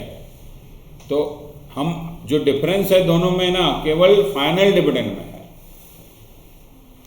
ठीक है ना। तो फाइनल डिविडेंड का रूल पहले क्या है, चेंजेस पहले ये समझते हैं हम लोग। पहले क्या था कि प्रोपोज डिविडेंड को हम पहले लायबिलिटी मानते थे। अच्छा, प्रोपोज डिविडेंड यानी फाइनल डिविडेंड से रिलेटेड जो अमाउंट प्रोपोज किया गया, ठीक है। पुराना रूल क्या है, ओल्ड रूल क्या है भाई पुराना, कि भाई प्रपोज डिविडेंड जब प्रपोज जिस भी दिन हुआ उसको लायबिलिटी मान लो, ठीक है। तो ये लायबिलिटी था तो करंट लायबिलिटी में दिखा रहे थे हम लोग बैलेंस शीट में इसको, ठीक है। तो पुराने ट्रीटमेंट हम क्या करते थे कि प्रपोज डिविडेंड जो लायबिलिटी है, मान लो कि इन जनरल क्या होता है कि प्रपोज डिविडेंड होता कब है, कंपनी कब प्रपोज करती है, कंपनी प्रपोज करेगी ना, प्रपोज यानी डिक्लेयर जो करेगी कंपनी, वो डिक्लेयर या प्रपोज, ठीक है, वो एजीएम में करती है, एनुअल जनरल मीटिंग में। एनुअल जनरल मीटिंग में कंपनी अपना डिविडेंड डिक्लेयर करती है, ठीक है। तो डिक्लेयर जब कर रही है तो अलग नेक्स्ट फाइनेंशियल ईयर में चला गया ना। मान लो फाइनेंशियल ईयर हमारा 20-21 है, और ऑब्वियसली फाइनेंशियल ईयर एंड होने के बाद एजीएम होता है, पहले तो होता नहीं है। एनुअल जनरल मीटिंग 20-21 का 21-22 में ना होगा, एनुअल जनरल मीटिंग हेल्ड हो रहा है, डिस्कशन होगा फाइनेंशियल ईयर 20-21 के बिजनेस पे, ठीक है। लेकिन एक्चुअल में हेल्ड कब हुआ meeting, meeting will be held in financial year 21-22 after the closure of the financial year 20-21, ठीक है। तो एजीएम मान लेते हैं एग्जांपल के लिए कि मान लेते हैं कि 8 अगस्त 2021 को एजीएम हो गया, ठीक है। 8 अगस्त 2021 तो 21-22 फाइनेंशियल ईयर में आ गया। पुराना रूल बोलता था ठीक है, कभी भी डिक्लेयर हो हम उसको करंट फाइनेंशियल ईयर में फिर से चेंजेस कर देंगे, माने इसमें जो फाइनेंशियल स्टेटमेंट यहाँ बना इसमें इसको एडजस्ट कर देंगे, कोई दिक्कत नहीं। यहाँ जो डिक्लेयर हुआ 8 अगस्त को भी इसको हम यहाँ एडजस्ट कर देंगे, पुराना रूल ये था। एडजस्टमेंट एंट्री हम लोग फाइनेंशियल स्टेटमेंट में पास करके उसको फिर से बना देते थे, ठीक है। तो इसीलिए हम फाइनेंशियल ईयर 20-21 में क्या होता था कि उसको हम लायबिलिटी में दिखा देते थे प्रोपोज डिविडेंड को, ठीक है, क्योंकि डिक्लेयर जब 21-22 में हुआ 8 अगस्त 2021 को, तो ऑब्वियसली पे मान लो हुआ बाद में, पेमेंट भी बाद में ही होगा, पेमेंट भी 21-22 में ही हुआ, क्योंकि डिक्लेयर ही हुआ 21-22 में, तो पेमेंट भी 21-22 में ही होगा, उससे पहले तो नहीं हो पाएगा पेमेंट, ठीक है। तो हम क्या करते थे कि जो पुराना रूल था, हम क्या करते थे, पहले उसको करंट ईयर वाला जो प्रपोज डिविडेंड है वो लायबिलिटी मान लेते थे, और पिछले साल वाला, आप सोचिए ध्यान से, 19-20 वाला पेमेंट, यहाँ जो प्रपोज डिविडेंड हुआ होगा, यहाँ का डिविडेंड, वो तो पेमेंट यहाँ हुआ होगा। जब 20-21 वाला चला गया 21-22 में, तो 19-20 वाला कब पे हुआ होगा, 20-21 में। तो जब हम जब कैश फ्लो स्टेटमेंट बनाते थे पहले, ठीक है ना, यानी ओल्ड रूल से, तो हम क्या करते थे कि प्रोपोज डिविडेंड के लिए हम लोग क्या करते थे, प्रीवियस ईयर वाले को पेड मानते थे, करंट ईयर में पेड, यानी फाइनेंसिंग एक्टिविटीज में हम दिखाते थे उसको, ठीक है, फाइनेंसिंग एक्टिविटीज में पेड अमाउंट जाता है, डिविडेंड पेड, तो प्रीवियस ईयर वाला दिखाते थे। यानी अगर हम 20-21 का फाइनेंशियल स्टेटमेंट बना रहे हैं, कैश फ्लो स्टेटमेंट, तो हम 19-20 वाला प्रोपोज डिविडेंड को यहाँ पेड में दिखाएंगे, ठीक है। और करंट ईयर वाले को क्या दिखाते थे, तो भाई ये हमारा प्रोपोज्ड माना जाता था, तो प्रोपोज माना जाता था, तो हम इसको करंट लायबिलिटी में दिखा देते थे। और चूंकि इसका एडजस्टमेंट जो भी हम प्रपोज करते हैं, उसका एडजस्टमेंट हम लोग नेट प्रॉफिट बिफोर एप्रोप्रिएशन का जो वर्किंग करते हैं वहाँ करते थे, तो नेट प्रॉफिट बिफोर एप्रोप्रिएशन वाला वर्किंग में इसको हम लोग प्लस करते थे, करंट ईयर वाला, और जो पिछले साल वाला वो पेड में दिखाते थे फाइनेंशियल एक्टिविटीज में। तो अभी एट प्रेजेंट पुराना रूल ये बोलता है, ठीक है। तो ओल्ड सिलेबस वाले इसी तरह बनाएंगे क्वेश्चन को, प्रीवियस ईयर का पेड मानेंगे और करंट ईयर वाले को प्रपोज मान करके नेट प्रॉफिट बिफोर एप्रोप्रिएशन में दिखाएंगे। क्लियर? न्यू रूल में थोड़ा सा चेंजेज आ गया, क्योंकि AS5 में चेंजेज है, ठीक है। AS5 बोलता है कि जो अब हमारा प्रपोज होगा डिविडेंड, क्योंकि कंपनी लॉ में भी चेंजेज आ गया, कंपनीज एक्ट 2013 बोलता है अगर डिविडेंड डिक्लेयर हो रहा है ना अगले साल, ठीक है ना, तो अगले साल का लायबिलिटी माना जाएगा, करंट ईयर का माना ही नहीं जाएगा, ठीक है। तो 20-21 का डिविडेंड का हम डिक्लेयर हुआ 21-22 में, तो करंट, अब हम लोग क्या करेंगे, अब हम लोग ये करेंगे कि प्रोपोज डिविडेंड जो है, प्रोपोज डिविडेंड तभी लायबिलिटी माना जाएगा जिस ईयर में वो डिक्लेयर हुआ उसी ईयर में वो पेमेंट भी हो रहा है, ठीक है ना। हम उसको बैलेंस शीट में कभी दिखाएंगे ही नहीं, अब हम वो करंट लायबिलिटी के रूप में बैलेंस शीट में जाएगा ही नहीं, जिस ईयर में डिक्लेयर हुआ 21-22 में डिक्लेयर हुआ 21-22 में ही पे हो जाएगा, तो लायबिलिटी बना ही नहीं हमारा, ठीक है। तो लायबिलिटी में अब जाएगा ही नहीं। फाइनेंशियल स्टेटमेंट में as per the new rule हम प्रपोज डिविडेंड को कभी भी बैलेंस शीट में लायबिलिटी के रूप में नहीं दिखाएंगे, ठीक है। तो अब करना क्या होगा, हमको कैश फ्लो स्टेटमेंट बनाते समय न्यू रूल के हिसाब से, न्यू रूल की यानी आफ्टर चेंजेज इन AS5, तो हम क्या करेंगे, कैश फ्लो स्टेटमेंट में जो प्रपोज डिविडेंड है ऑफ प्रीवियस ईयर, पुराने साल वाला, अच्छा पुराना साल यानी 19-20 वाला सोचो, 19-20 वाला प्रपोज कब हुआ, 20-21 में, पेमेंट कब हुआ, 20-21 में, प्रपोज भी 20-21 में हुआ और पेमेंट भी 20-21 में हुआ। और अगर हम 20-21 का ही कैश फ्लो स्टेटमेंट बना रहे हैं, तो किस साल का 19-20 का डिविडेंड को हम यहाँ नेट प्रॉफिट बिफोर एप्रोप्रिएशन में भी ऐड कर देंगे, और फाइनेंशियल एक्टिविटीज़ में भी, फाइनेंसिंग एक्टिविटीज़ में भी यही जाएगा माइनस, यही सेम अमाउंट, ठीक है। 20-21 वाला नहीं जाएगा, पिछले साल वाला डिविडेंड जो है करंट ईयर में हम एडजस्ट करेंगे, ठीक है। समझ में आया बात? बैलेंस शीट में अगर नया बैलेंस शीट आपको देगा क्वेश्चन में, ठीक है ना, तो रहेगा ही नहीं बैलेंस शीट के अंदर प्रपोज डिविडेंड, आपको इंफॉर्मेशन में दे देगा कि हाँ ये प्रपोज हुआ ड्यूरिंग द ईयर में।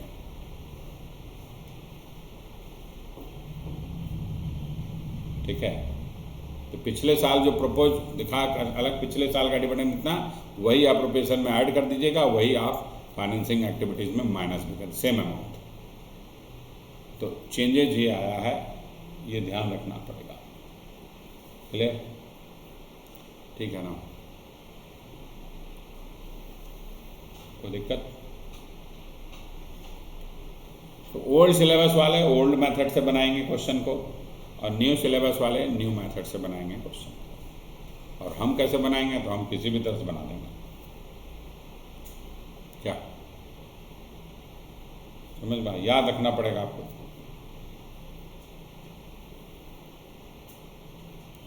कभी कभी क्वेश्चन में प्रपोज डिविडेंड का लेजर भी हमको बनाना पड़ता है।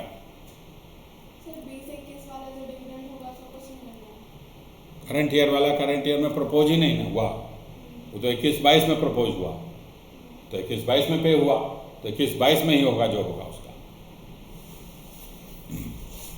क्योंकि कंपनीज एक्ट बोलता है जब तक डिक्लेयर होगा, रूल में चेंजेज आ गए। कंपनीज एक्ट सेक्शन 28, हाँ सेक्शन 28 में ये चेंजेज आया है कि भाई जब तक डिक्लेयर नहीं होगा ना डिविडेंड, तब तक उसको लायबिलिटी नहीं मानेंगे। और डिक्लेयर हो रहा हो 20-21 में, 19-20 वाला डिक्लेयर होगा 20-21 में, तो 20-21 का वो लायबिलिटी माना जाएगा। ठीक है, और पेमेंट भी 20-21 में हो रहा है, तो इन इफेक्ट देखिए तो 20-21 के लायबिलिटी में वो बैलेंस शीट में दिखाएगा ही नहीं। जब 20-21 का फाइनेंशियल स्टेटमेंट बनाएगा वो, तो 20-21 का बैलेंस शीट में नजर नहीं आएगा वो। क्यों? क्योंकि पे भी हो गया करंट ईयर में ही, 20-21 में डिक्लेयर भी हुआ, 20-21 में पेमेंट भी हो गया। हाँ, अनपेड रह गया तब दिखाएगा वो बैलेंस शीट में, अदरवाइज नहीं दिखाएगा। ठीक है, हाँ वो तो कंपनी लॉ का रूल है। कंपनी लॉ बोलता है कि 30 दिन के आपको पेमेंट कर देना है, लेकिन फिर भी मान लो नहीं किया कंपनी पे, तो अनपेड रह जाएगा ना।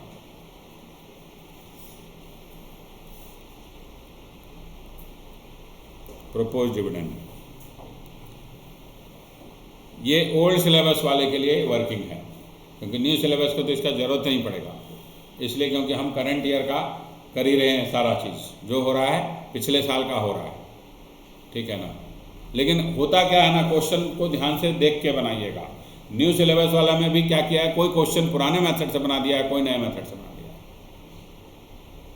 तुम बुक देखना, ठीक है, कुछ क्वेश्चन पुराने सॉल्यूशन है, कुछ नया सॉल्यूशन है, मिक्स कर दिया, ठीक है। तो क्वेश्चन को देख लेना, अगर क्वेश्चन लगेगा कि नहीं पुराने सिलेबस के हिसाब से है, पुराने कॉन्सेप्ट पे अपना प्रपोज डिविडेंड अगर बैलेंस शीट के अंदर दिखा रहा हो, तो पुराने कॉन्सेप्ट से ही बना देना क्वेश्चन को, ठीक है। समझ गई बात? हम कुछ नहीं कर सकते ना।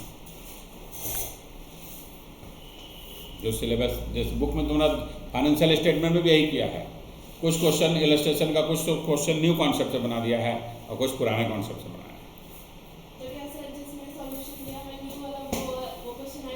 तो ऐड याद रखेगी क्या? उतना याद रहता है क्या? हम क्या जो बोल रहे हैं वही तो हम बोल रहे हैं कि अगर बैलेंस शीट के अंदर प्रपोज डिविडेंड दिया हुआ है ना, तो मान के चलना कि पुराना कॉन्सेप्ट है, ठीक है। क्योंकि बैलेंस शीट जो पुराना कॉन्सेप्ट से ही प्रपोज डिविडेंड को हम लायबिलिटी में दिखाते हैं, ठीक है, न्यू कॉन्सेप्ट में नहीं दिखाते हैं। तो अगर बैलेंस शीट के अंदर दे रहा है वो, तो इसका मतलब ओल्ड कॉन्सेप्ट का क्वेश्चन है, तो ओल्ड से ही बना देना, नहीं गड़बड़ा जाएगा। क्योंकि जो एग्जामिनर है ना, उसके पास भी आंसर ऑलरेडी कॉन्सेप्ट का होगा, ठीक है ना। तो ये तुमको ही ध्यान रखना होगा, स्टूडेंट का ही माथा पच्ची है इसमें, ठीक है। हाँ काट देगा, क्योंकि उसको एग्जामिनर को ये मालूम नहीं है कि उस सॉल्यूशन जो हाथ में है वही देखता है, जो चेक कर रहा है कॉपी, उसके पास जो सॉल्यूशन है ना वही चेक करता है। उसको भी हो सकता है 10 साल 20 साल पहले पढ़ा हो, तब भूल गया है, ठीक है। ऐसा थोड़ी ना है कि जो रेगुलर टीचिंग है उसी के पास जाता है कॉपी, जो नॉन टीचिंग है सीएमए या कोई भी प्रोफेसर या, ठीक है, तो वो नॉन टीचिंग स्टाफ है लेकिन उसके पास भी कॉपी किया, तो सॉल्यूशन से वो चेक कर रहा है, तो उसके पास जो सॉल्यूशन है वही मैच करेगा वो। इंस्टीट्यूट अपना ही सॉल्यूशन देगा उसको, जो इंस्टीट्यूट के बुक में है। अगर बुक से क्वेश्चन पूछा ना, तो इंस्टीट्यूट वही सॉल्यूशन देगा जो आपके बुक में है। इसीलिए बनाना उसी तरह होगा भाई। अगर प्रपोज डिविडेंड पिछले साल का है दिया हुआ तो ओपनिंग बैलेंस इधर लिखिएगा, ठीक है। और करंट ईयर का जो दिया है टू बैलेंस CD, क्योंकि प्रपोज डिविडेंड लायबिलिटी होता है इसीलिए ओपनिंग बैलेंस इसका क्रेडिट साइड में आएगा। उसके बाद जो डिविडेंड पे हुआ करंट ईयर में टू बैंक, जनरली पिछले साल वाला पे हो जाता है, तो ये दोनों अमाउंट जनरली सेम होगा इन जनरल, लेकिन कभी कभी अलग अमाउंट भी क्वेश्चन में अलग से दे दिया कि डिविडेंड पेड 5,000 है, अलग से दे दिया, तो जो दिया हुआ है वो लीजिएगा फिर, ठीक है।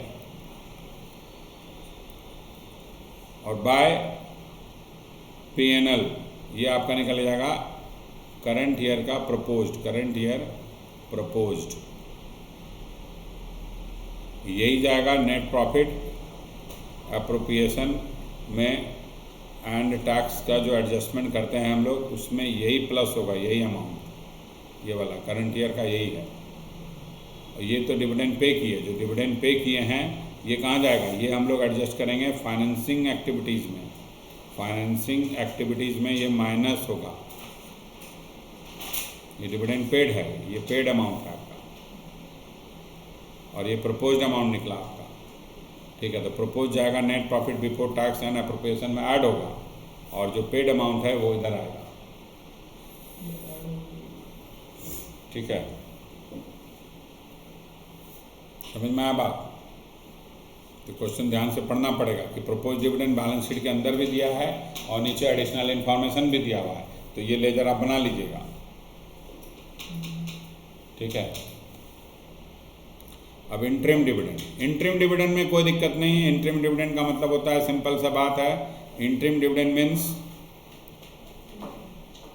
ठीक है, इंटरिम डिविडेंड का मतलब होता है भाई कि इंटरिम डिविडेंड का मतलब जो डिविडेंड करंट ईयर में डिक्लेयर हुआ और पे भी हो गया, वो फुल डिविडेंड नहीं है, फाइनल नहीं है।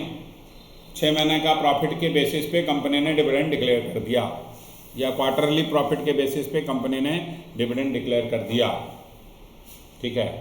तो वो इंटरिम इसलिए बोलते हैं क्योंकि पूरे साल के फाइनेंशियल स्टेटमेंट का डिविडेंड नहीं है, पार्ट ऑफ द ईयर का जो फाइनेंशियल स्टेटमेंट कंपनी ने बनाया। आजकल बड़ी बड़ी कंपनी क्वार्टरली बनाती है, 6 मंथली बनाती है, फिर हर क्वार्टर का बनाती है अलग अलग। तो क्वार्टर का रिजल्ट अच्छा हुआ तो वो अपना रिटर्न पास ऑन डिविडेंड के रूप में शेयर होल्डर को कर रही है कंपनी, ठीक है।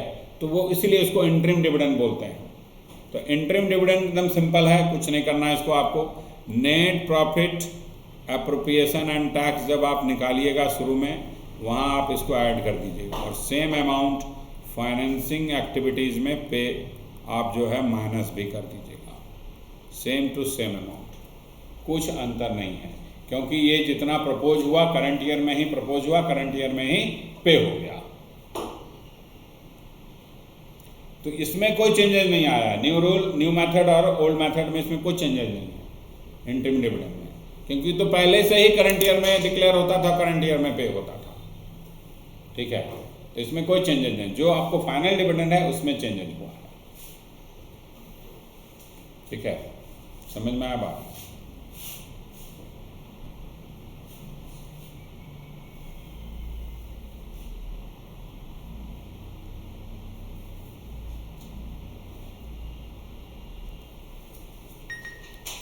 इसके बाद आप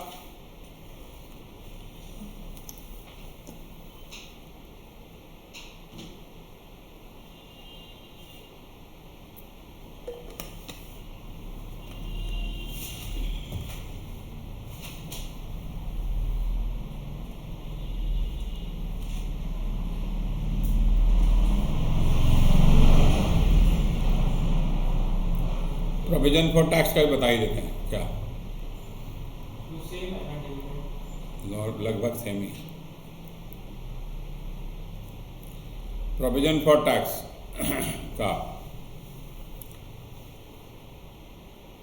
अगर कोई एडिशनल इंफॉर्मेशन नहीं दिया है,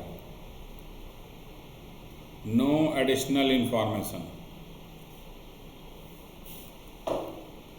लेकिन बैलेंस शीट में गिवन है, गिवन इन बैलेंस शीट, दोनों साल का बैलेंस शीट में प्रोविजन फॉर टैक्स का अमाउंट दिया हुआ है प्रीवियस। अच्छा, इनकम टैक्स क्या होता है? हम लोग इनकम टैक्स डायरेक्ट टैक्स पढ़े हैं। डायरेक्ट टैक्स में हम टैक्स कब पे करते हैं? जनरली असेसमेंट ईयर में। या रिटर्न भरते समय, ठीक है। इनकम टैक्स रिटर्न जब भर रहे हैं तो इन जनरल कॉन्सेप्ट ये है ना कि प्रीवियस ईयर का टैक्स असेसमेंट ईयर में पे होता है, लेकिन जो प्रोविज़न बनाते हैं ना वो हम फाइनेंशियल ईयर में ही बना लेते हैं। फाइनेंशियल ईयर 20-21 का प्रोविज़न हमने यहीं पर बना लिया। पेमेंट जो हुआ इसका 21-22 में हुआ असेसमेंट ईयर में, ओके। तो इसका मतलब क्या हुआ, जब हम 21-22 का मान लो कैश फ्लो स्टेटमेंट बना रहे हैं, CFS इस 21-22 का बना रहे हैं, तो टैक्स पेड कौन सा होगा 21-22 में? पिछले साल वाला, प्रीवियस ईयर 20-21 वाला ना टैक्स पे हुआ यहाँ, और 21-22 वाला तो प्रोविजन क्रिएट होगा, ठीक है। टैक्स पे होगा 20-21 वाला। तो अगर कोई एडिशनल इंफॉर्मेशन नहीं दिया है तो क्या करना है आपको, जो प्रीवियस ईयर का अमाउंट है उसको आप टैक्स पेड मान के चलिएगा, ठीक है। और टैक्स पेड हम लोग कहाँ दिखाते हैं? ऑपरेटिंग एक्टिविटीज़ में एकदम लास्ट में माइनस कर देते हैं इसको, तो वहाँ से माइनस कर दीजिएगा। और जो करंट ईयर वाला अमाउंट है, ठीक है, उसको आप प्रोविज़न मानिएगा, प्रोविज़न फॉर टैक्स के रूप में इसको हम लोग net profit appropriation and tax जो वर्किंग करते हैं ना, वहाँ इसको ऐड कर दीजिएगा।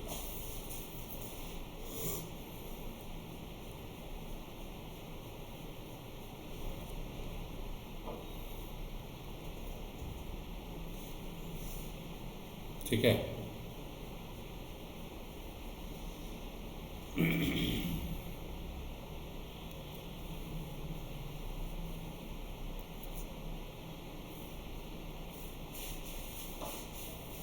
इसके बाद अगर एडिशनल इंफॉर्मेशन दिया है, इफ बैलेंस शीट के अंदर है और एडिशनल इंफॉर्मेशन भी आपको टैक्स से रिलेटेड क्वेश्चन में दिया है, टैक्स पेड दे दिया है या amount of provision for tax दे दिया अलग से, बैलेंस शीट के अंदर भी दिया हुआ है और बाहर में भी आपको दे दिया अमाउंट टैक्स पेड का या प्रोविजन फॉर टैक्स का, तो क्या करेंगे? तो इस केस में आप बेटर है कि आप लेजर बना दो, प्रोविजन फॉर टैक्स का लेजर बना के हम लोग वर्किंग कर लेंगे। ओपनिंग बैलेंस इधर लिखेंगे, ठीक है। क्लोजिंग बैलेंस जो दिया रहेगा वो इधर आएगा, to bank,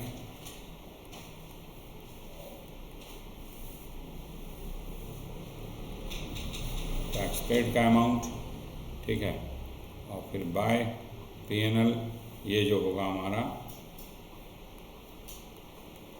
provision for tax का अमाउंट,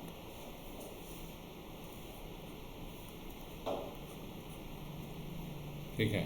ये क्लोजिंग प्रोविजन है जो करंट ईयर का, और ये ओपनिंग हो गया, ओपनिंग इधर लिख देंगे, CD इधर लिख देंगे। और बैंक टैक्स पेड अगर दिया रहेगा तो इधर, तो टैक्स पेड चला जाएगा, ऑपरेटिंग एक्टिविटीज़ में माइनस हो जाएगा, और ये जो प्रोविज़न है ये फिर net profit appropriation and tax का जब वर्किंग करते हैं हम लोग, वहाँ ये प्लस हो जाएगा। एडवांस टैक्स अगर रहता है क्वेश्चन में, तब बहुत रेयर क्वेश्चन में रहता है, ठीक है ना।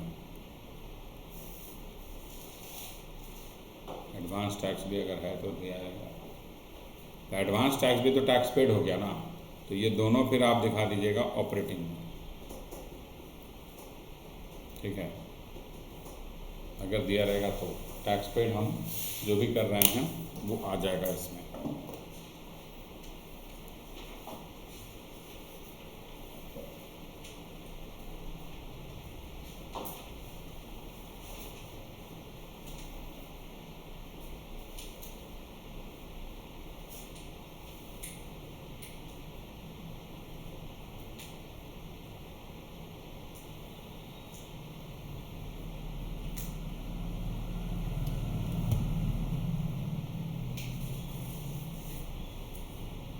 ठीक है, कोई दिक्कत?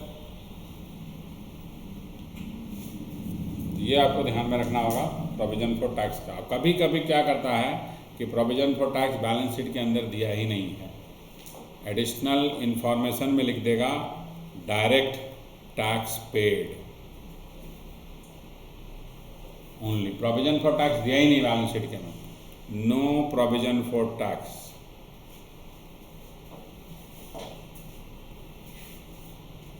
With in balance sheet.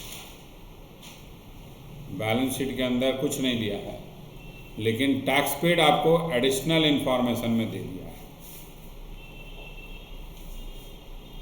तो बेटा बिना प्रोविजन का टैक्स पे नहीं हो सकता है, बिना प्रोविजन का टैक्स पेड नहीं हो सकता है। तो इसका मतलब जो एडिशनल इंफॉर्मेशन में दिया हुआ है ना टैक्स पेड, ठीक है, तो ये आपको दोनों जगह ट्रीटमेंट करना होगा। इसको प्रोविजन भी मानना होगा और टैक्स पेड भी मानना पड़ेगा। यानी net profit before appropriation and tax का जब वर्किंग करोगे ना, तो उसमें इसको ऐड भी कर देना और फिर टैक्स पेड के रूप में इसको ऑपरेटिंग एक्टिविटीज़ से माइनस भी कर देना, ठीक है ना। यहाँ प्रोविजन और टैक्स पेड दोनों का एडजस्टमेंट इसमें करना होगा, ठीक है। एक ही अमाउंट दोनों जगह जाएगा, सेम अमाउंट। तो बिना प्रोविजन का होता ही नहीं है टैक्स पे, तो उसका मतलब ये हुआ कि उसने करंट ईयर में ही प्रोविजन बनाया और करंट ईयर में ही टैक्स सारा का सारा पे कर दिया, यानी फुल अमाउंट पे हो गया टैक्स का। इसीलिए लायबिलिटी में नहीं दिखा रहा हो, ड्यू कुछ नहीं है उसका। लायबिलिटी में कब जाएगा? जब ड्यू रह जाता, अनपेड रह जाता, प्रोविजन बना के छोड़ दिए, पे नहीं किया, ठीक है। लेकिन प्रोविजन बनाया और पे भी कर दिया, तो इसीलिए बैलेंस शीट में आपको नज़र नहीं आएगा उस सिचुएशन में, अनपेड रहा ही नहीं कुछ उसका टैक्स।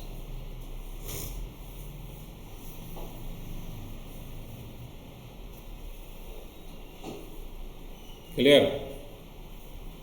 चलो ये भी हो गया।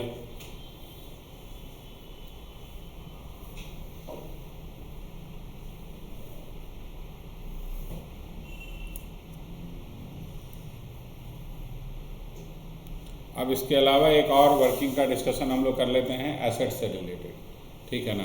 फिक्स एसेट से रिलेटेड आपको क्वेश्चन में, हर क्वेश्चन में मिलेगा वर्किंग। इसके बिना तो कैश फ्लो का क्वेश्चन ही नहीं होता है। कोई भी क्वेश्चन ऐसा नहीं मिलेगा जहाँ फिक्स एसेट्स का वर्किंग नहीं है, ठीक है। फिक्स एसेट का वर्किंग आपको हर क्वेश्चन में मिलेगा। तो फिक्स एसेट्स जो है बैलेंस शीट में किस तरह से दिया हुआ है, ये बहुत इंपॉर्टेंट है। इसका वर्किंग करने से पहले ये समझना कि प्रेजेंटेशन किस तरह से है बैलेंस शीट में उसका। और आज के ज़माने में नया बैलेंस शीट आ गया फॉर्मेट, तो आपको बैलेंस शीट के साथ साथ नोट्स भी दिया रहेगा क्वेश्चन में, इम्पॉर्टेंट, ठीक है। सारा नोट्स तो नहीं देगा, तब तो 5-6 पेज का क्वेश्चन ही हो जाएगा, अगर नोट्स तो इतना सारा बनता है। लेकिन जो मेन नोट्स है, जैसे सरप्लस का, रिजर्व एंड सरप्लस का, फिक्स एसेट्स का नोट्स, वो अलग से दे देगा क्वेश्चन में। तो बैलेंस शीट में क्या दिया है उससे ज़्यादा इंपॉर्टेंट आपके लिए नोट्स हो जाएगा, ठीक है। न्यू बैलेंस शीट का फॉर्मेट में notes is more important than balance sheet amount, क्योंकि नोट्स में आपको सारा डिटेल पता चलता है कि नोट्स में क्या है। तो वो ध्यान रखना होगा, न्यू बैलेंस शीट फॉर्मेट में आपको नोट्स पे फोकस करना होगा कि फिक्स एसेट्स का प्रेजेंटेशन यानी मेंटेनेंस वो कैसे कर रहा है, मेंटेन कैसे कर रहा है फिक्स एसेट्स को। फिक्स एसेट्स का 2 तरह से अकाउंटिंग हो सकता है, कॉस्ट पे और नेट कॉस्ट पे। नेट कॉस्ट का मतलब कॉस्ट माइनस डिप्रिसिएशन, और कॉस्ट का मतलब सिंपल ओरिजिनल कॉस्ट पे वो मेंटेन है, ओरिजिनल कॉस्ट पे। इसमें डिप्रिसिएशन हम घटा नहीं रहे हैं, ठीक है। तो इस सिचुएशन में जब कॉस्ट पे आएगा ना, तो इसका मतलब इसमें 2 लेजर बनेगा, एक फिक्स एसेट्स अकाउंट और एक एक्युमुलेटेड डिप्रिसिएशन अकाउंट या प्रोविजन फॉर डिप्रिसिएशन अकाउंट, एक ही चीज है, ओके। तो आपको 2 लेजर वर्किंग करना पड़ेगा। अगर आपको देखने से ये लग रहा है कि फिक्स एसेट वो कॉस्ट बेसिस पे मेंटेन कर रहा है, कॉस्ट मेथड से चल रहा है, पूरा वैल्यू फिक्स एसेट का ओरिजिनल कॉस्ट पे है, और साथ में क्वेश्चन में यानी बैलेंस शीट के अंदर, पुराना क्वेश्चन में बैलेंस शीट के अंदर मिलेगा आपको, ओल्ड कॉन्सेप्ट में बात करें अगर, तो नया फॉर्मेट में आपको बैलेंस शीट के अंदर बाहर यानी नोट्स में मिलेगा एक्युमुलेटेड डिप्रिसिएशन, क्योंकि सारा वर्किंग तो नोट्स में हम दिखा देते हैं, जो नेट बचता है वो हम दिखाते हैं बैलेंस शीट में, ठीक है। तो ये आपको ध्यान में रखना होगा क्वेश्चन बनाते समय, ठीक है। न्यू फॉर्मेट का अगर क्वेश्चन दिया, अभी तक ओल्ड फॉर्मेट का ही क्वेश्चन दे रहा है इंस्टीट्यूट, ठीक है ना। अभी तक पिछले एग्जाम में भी जो क्वेश्चन पूछा वो ओल्ड फॉर्मेट से ही पूछा है, न्यू फॉर्मेट से नहीं था, न्यू फॉर्मेट का क्वेश्चन नहीं था बैलेंस शीट का, ठीक है, पुराना ही पूछ रहा है। अब आगे क्या करेगा, आगे हो सकता है चेंज कर दे, वो तो बोल रहे हैं आगे क्या करेगा, हो सकता है चेंज कर दे, न्यू फॉर्मेट का क्वेश्चन डाल दिया, तो वहां नोट्स पे ध्यान देना होगा आपको, नोट्स बहुत इंपॉर्टेंट हो जाता है उस सिचुएशन में, समझ गए व्याप जी।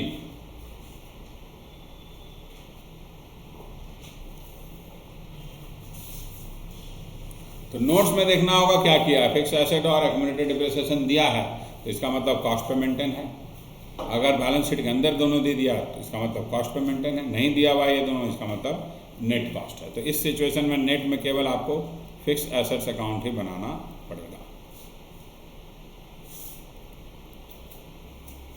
ठीक है, इसमें एक्यूमुलेटेड बनाने का जरूरत नहीं है, ठीक है। आइए फिक्स एसेट्स अकाउंट कैसे बनता है ये हम लोग समझ लेते हैं, पहले नेट वाला समझ लेते हैं। नेट सिंपल है भाई, एसेट है तो ओपनिंग बैलेंस डेबिट में ही आएगा, टू बैलेंस ब्रॉट डाउन।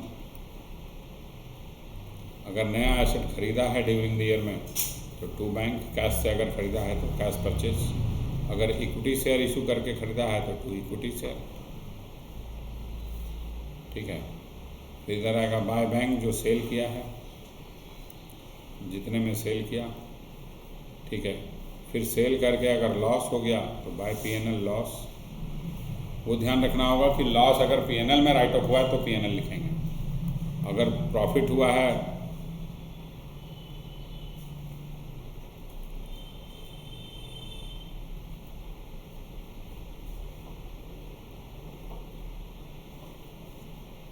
फिर करंट ईयर का डिप्रिसिएशन, बाय डिप्रिसिएशन, ये आएगा करंट ईयर का डिप्रिसिएशन, अगर वो नेट बेसिस पे बना रहा है ना तो ये करंट ईयर का डिप्रिसिएशन है, ठीक है। नेट बेसिस पे अगर वो एसेट्स को मेंटेन कर रहा है तो करंट ईयर का डिप्रिसिएशन यहाँ आएगा, जो करंट ईयर में चार्ज हुआ है। उसके बाद अगर फिक्स एसेट्स का रिवैल्यूएशन के कारण लॉस हो गया तो by PNL loss on revaluation,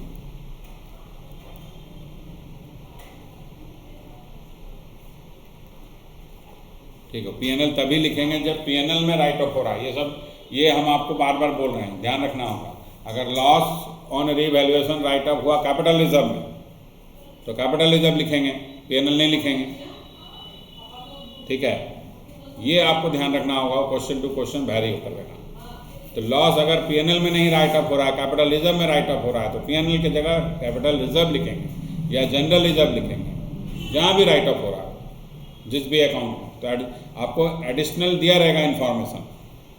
हाँ, इन जनरल हम लोग मान के चलते हैं पीएनएल में राइट ऑफ होता है, तो कुछ नहीं लिखा है तो पीएनएल, कुछ स्पेशल इंस्ट्रक्शन है तो उसके हिसाब से फिर आपको एंट्री करना पड़ेगा,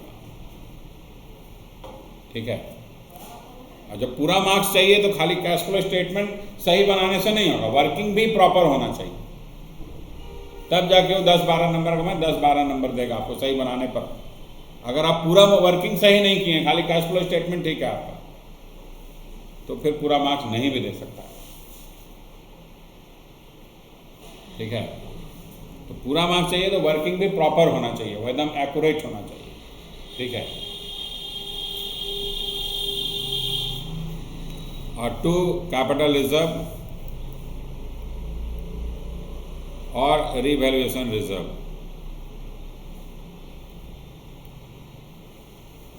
ये क्या हो गया, रिवैल्यूएशन प्रॉफिट।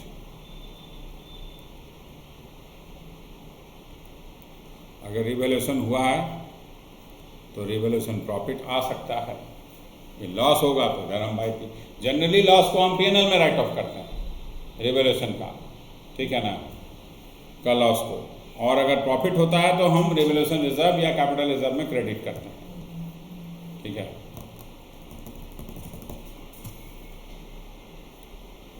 फिर इधर आएगा by balance CD,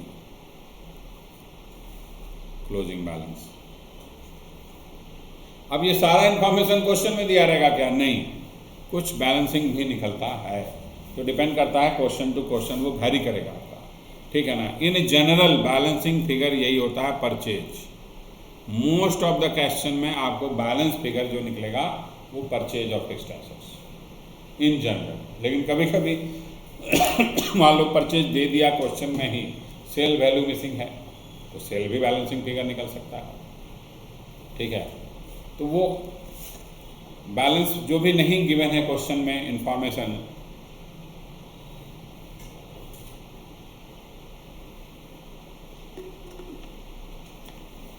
fix asset से रिलेटेड, ओके, तो वो हम लोग निकाल लेंगे वहाँ से।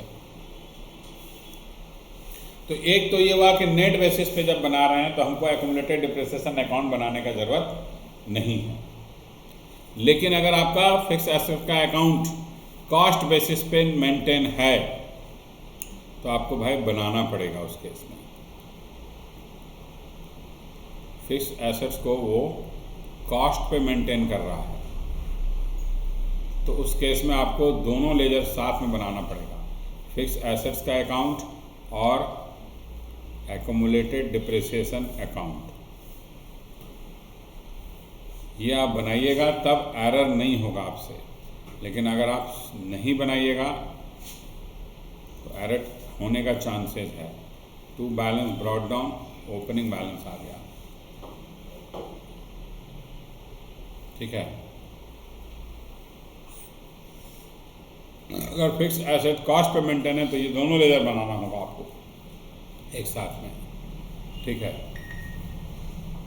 इसका ओपनिंग बैलेंस इधर आएगा, by balance brought down, accumulated depreciation account का।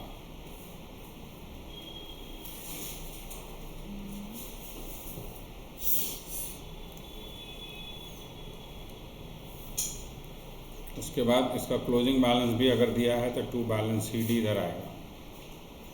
इसमें बाय डिप्रिसिएशन हम यहाँ लिखेंगे कि डिप्रिसिएशन फिर करंट ईयर का डिप्रिसिएशन होगा। इस केस में हमारा डिप्रिसिएशन का जनरलिटी चेंज हो जाता है। जब हम कॉस्ट बेसिस पे मेंटेन करते हैं एसेट्स को तो करंट ईयर का डिप्रिसिएशन फिक्स एसेट्स अकाउंट में चार्ज नहीं होता है, वो हम एक्यूमुलेटेड डिप्रिसिएशन अकाउंट में क्रेडिट करते हैं। इसीलिए करंट ईयर का डिप्रिसिएशन इस केस में यहाँ है, ठीक है। इस लेजर को बैलेंस कीजिएगा तो यहाँ जो बैलेंस फिगर अगर निकलता है या दिया हुआ है पहले से भी, ये इसका मतलब इसको ट्रांसफ़र करेंगे टू फिक्स एसेट्स। ये क्या अमाउंट है तो total depreciation on disposed fixed assets, यानी जो फिक्स्ड एसेट आपने सेल किया उसका, या आप उसको हटा दिए स्क्रैप के रूप में, ठीक है, उसका टोटल डिप्रिसिएशन है, ठीक है। जो सेल करके आपने हटा दिया या स्क्रैप के रूप में हटा दिया, आप उसको यूजलेस हो गया आपके लिए, ठीक है, तो उसका टोटल डिप्रिसिएशन ये निकल के आएगा, total depreciation on disposed fixed assets. Clear, समझ में आया बात। अब यहाँ पर जब आएंगे हम लोग तो यहाँ बाय बैंक लिखेंगे सेल वैल्यू, बाकी में कोई चेंजेस नहीं है। सेल वैल्यू लॉस हो रहा है सेल करके तो बाय P&L लॉस, ठीक है। इधर आएगा to bank purchase of fix assets, to P&L profit on sale, ठीक है। फिर यहाँ बाय एक्यूमुलेटेड डिप्रिसिएशन आएगा, ये वाला अमाउंट जो यहाँ हम लिखे हैं यहाँ वही वाला यहाँ आएगा। ये दोनों अमाउंट सेम है जो सर्कल की है, ठीक है। यहाँ उस केस में करंट ईयर का डिप्रिसिएशन फिक्स एसेट्स अकाउंट में क्रेडिट नहीं होगा, ठीक है। और फिर बाय P&L आपका रीवैल्यूएशन लॉस, बाकी में कहीं कोई डिफरेंस नहीं है, बाकी वैल्यू एज इट इज आ रहा है जैसे पहले लिखा था हमारा। फिर टू इक्विटी शेयर इशू करके अगर हम खरीदे हैं शेयर एसेट्स को, और टू कैपिटल रिजर्व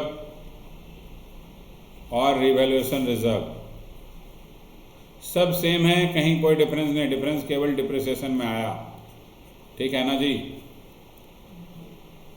क्योंकि डिप्रिसिएशन का अकाउंट हम अलग से मेंटेन कर रहे हैं प्रोविजन फॉर डिप्रिसिएशन या एकोमोडेट डिप्रिसिएशन के रूप में।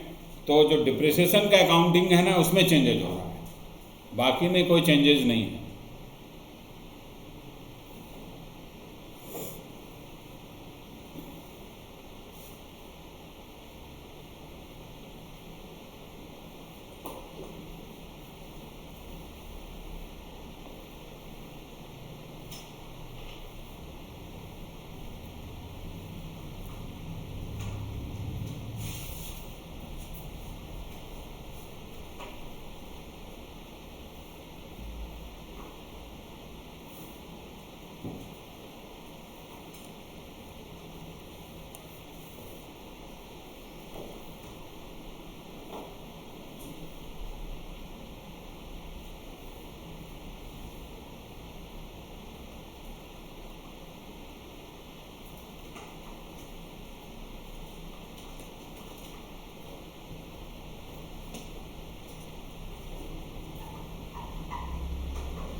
समझ में आया बात?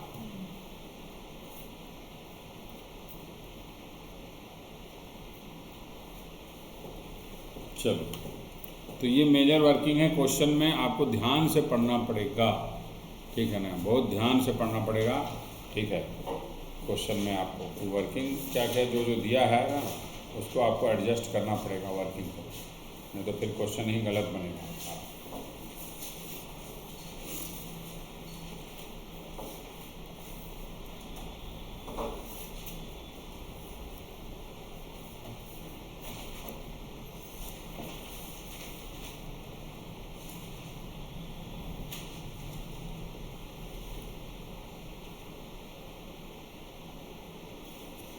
ठीक है ना, क्वेश्चन हम लोग निकालते हैं। क्वेश्चन तो करना पड़ेगा ना, क्या जी?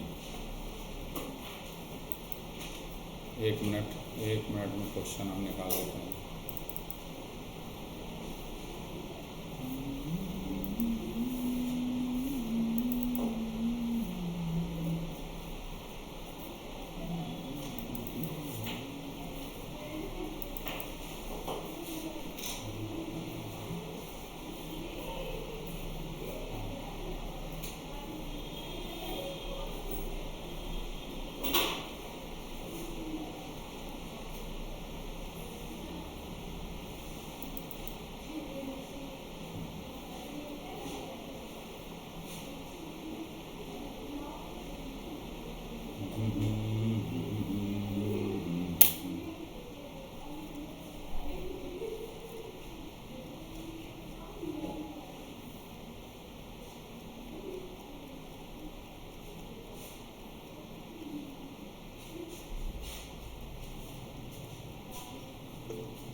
आजा।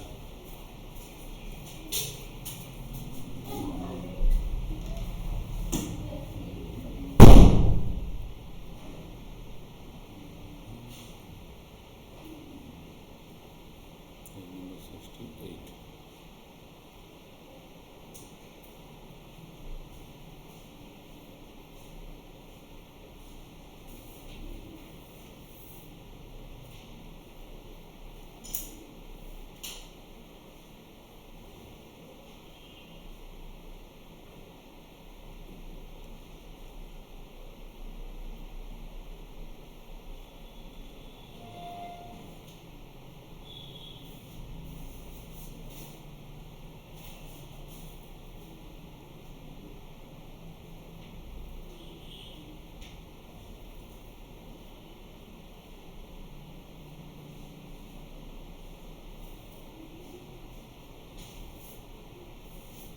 ठीक।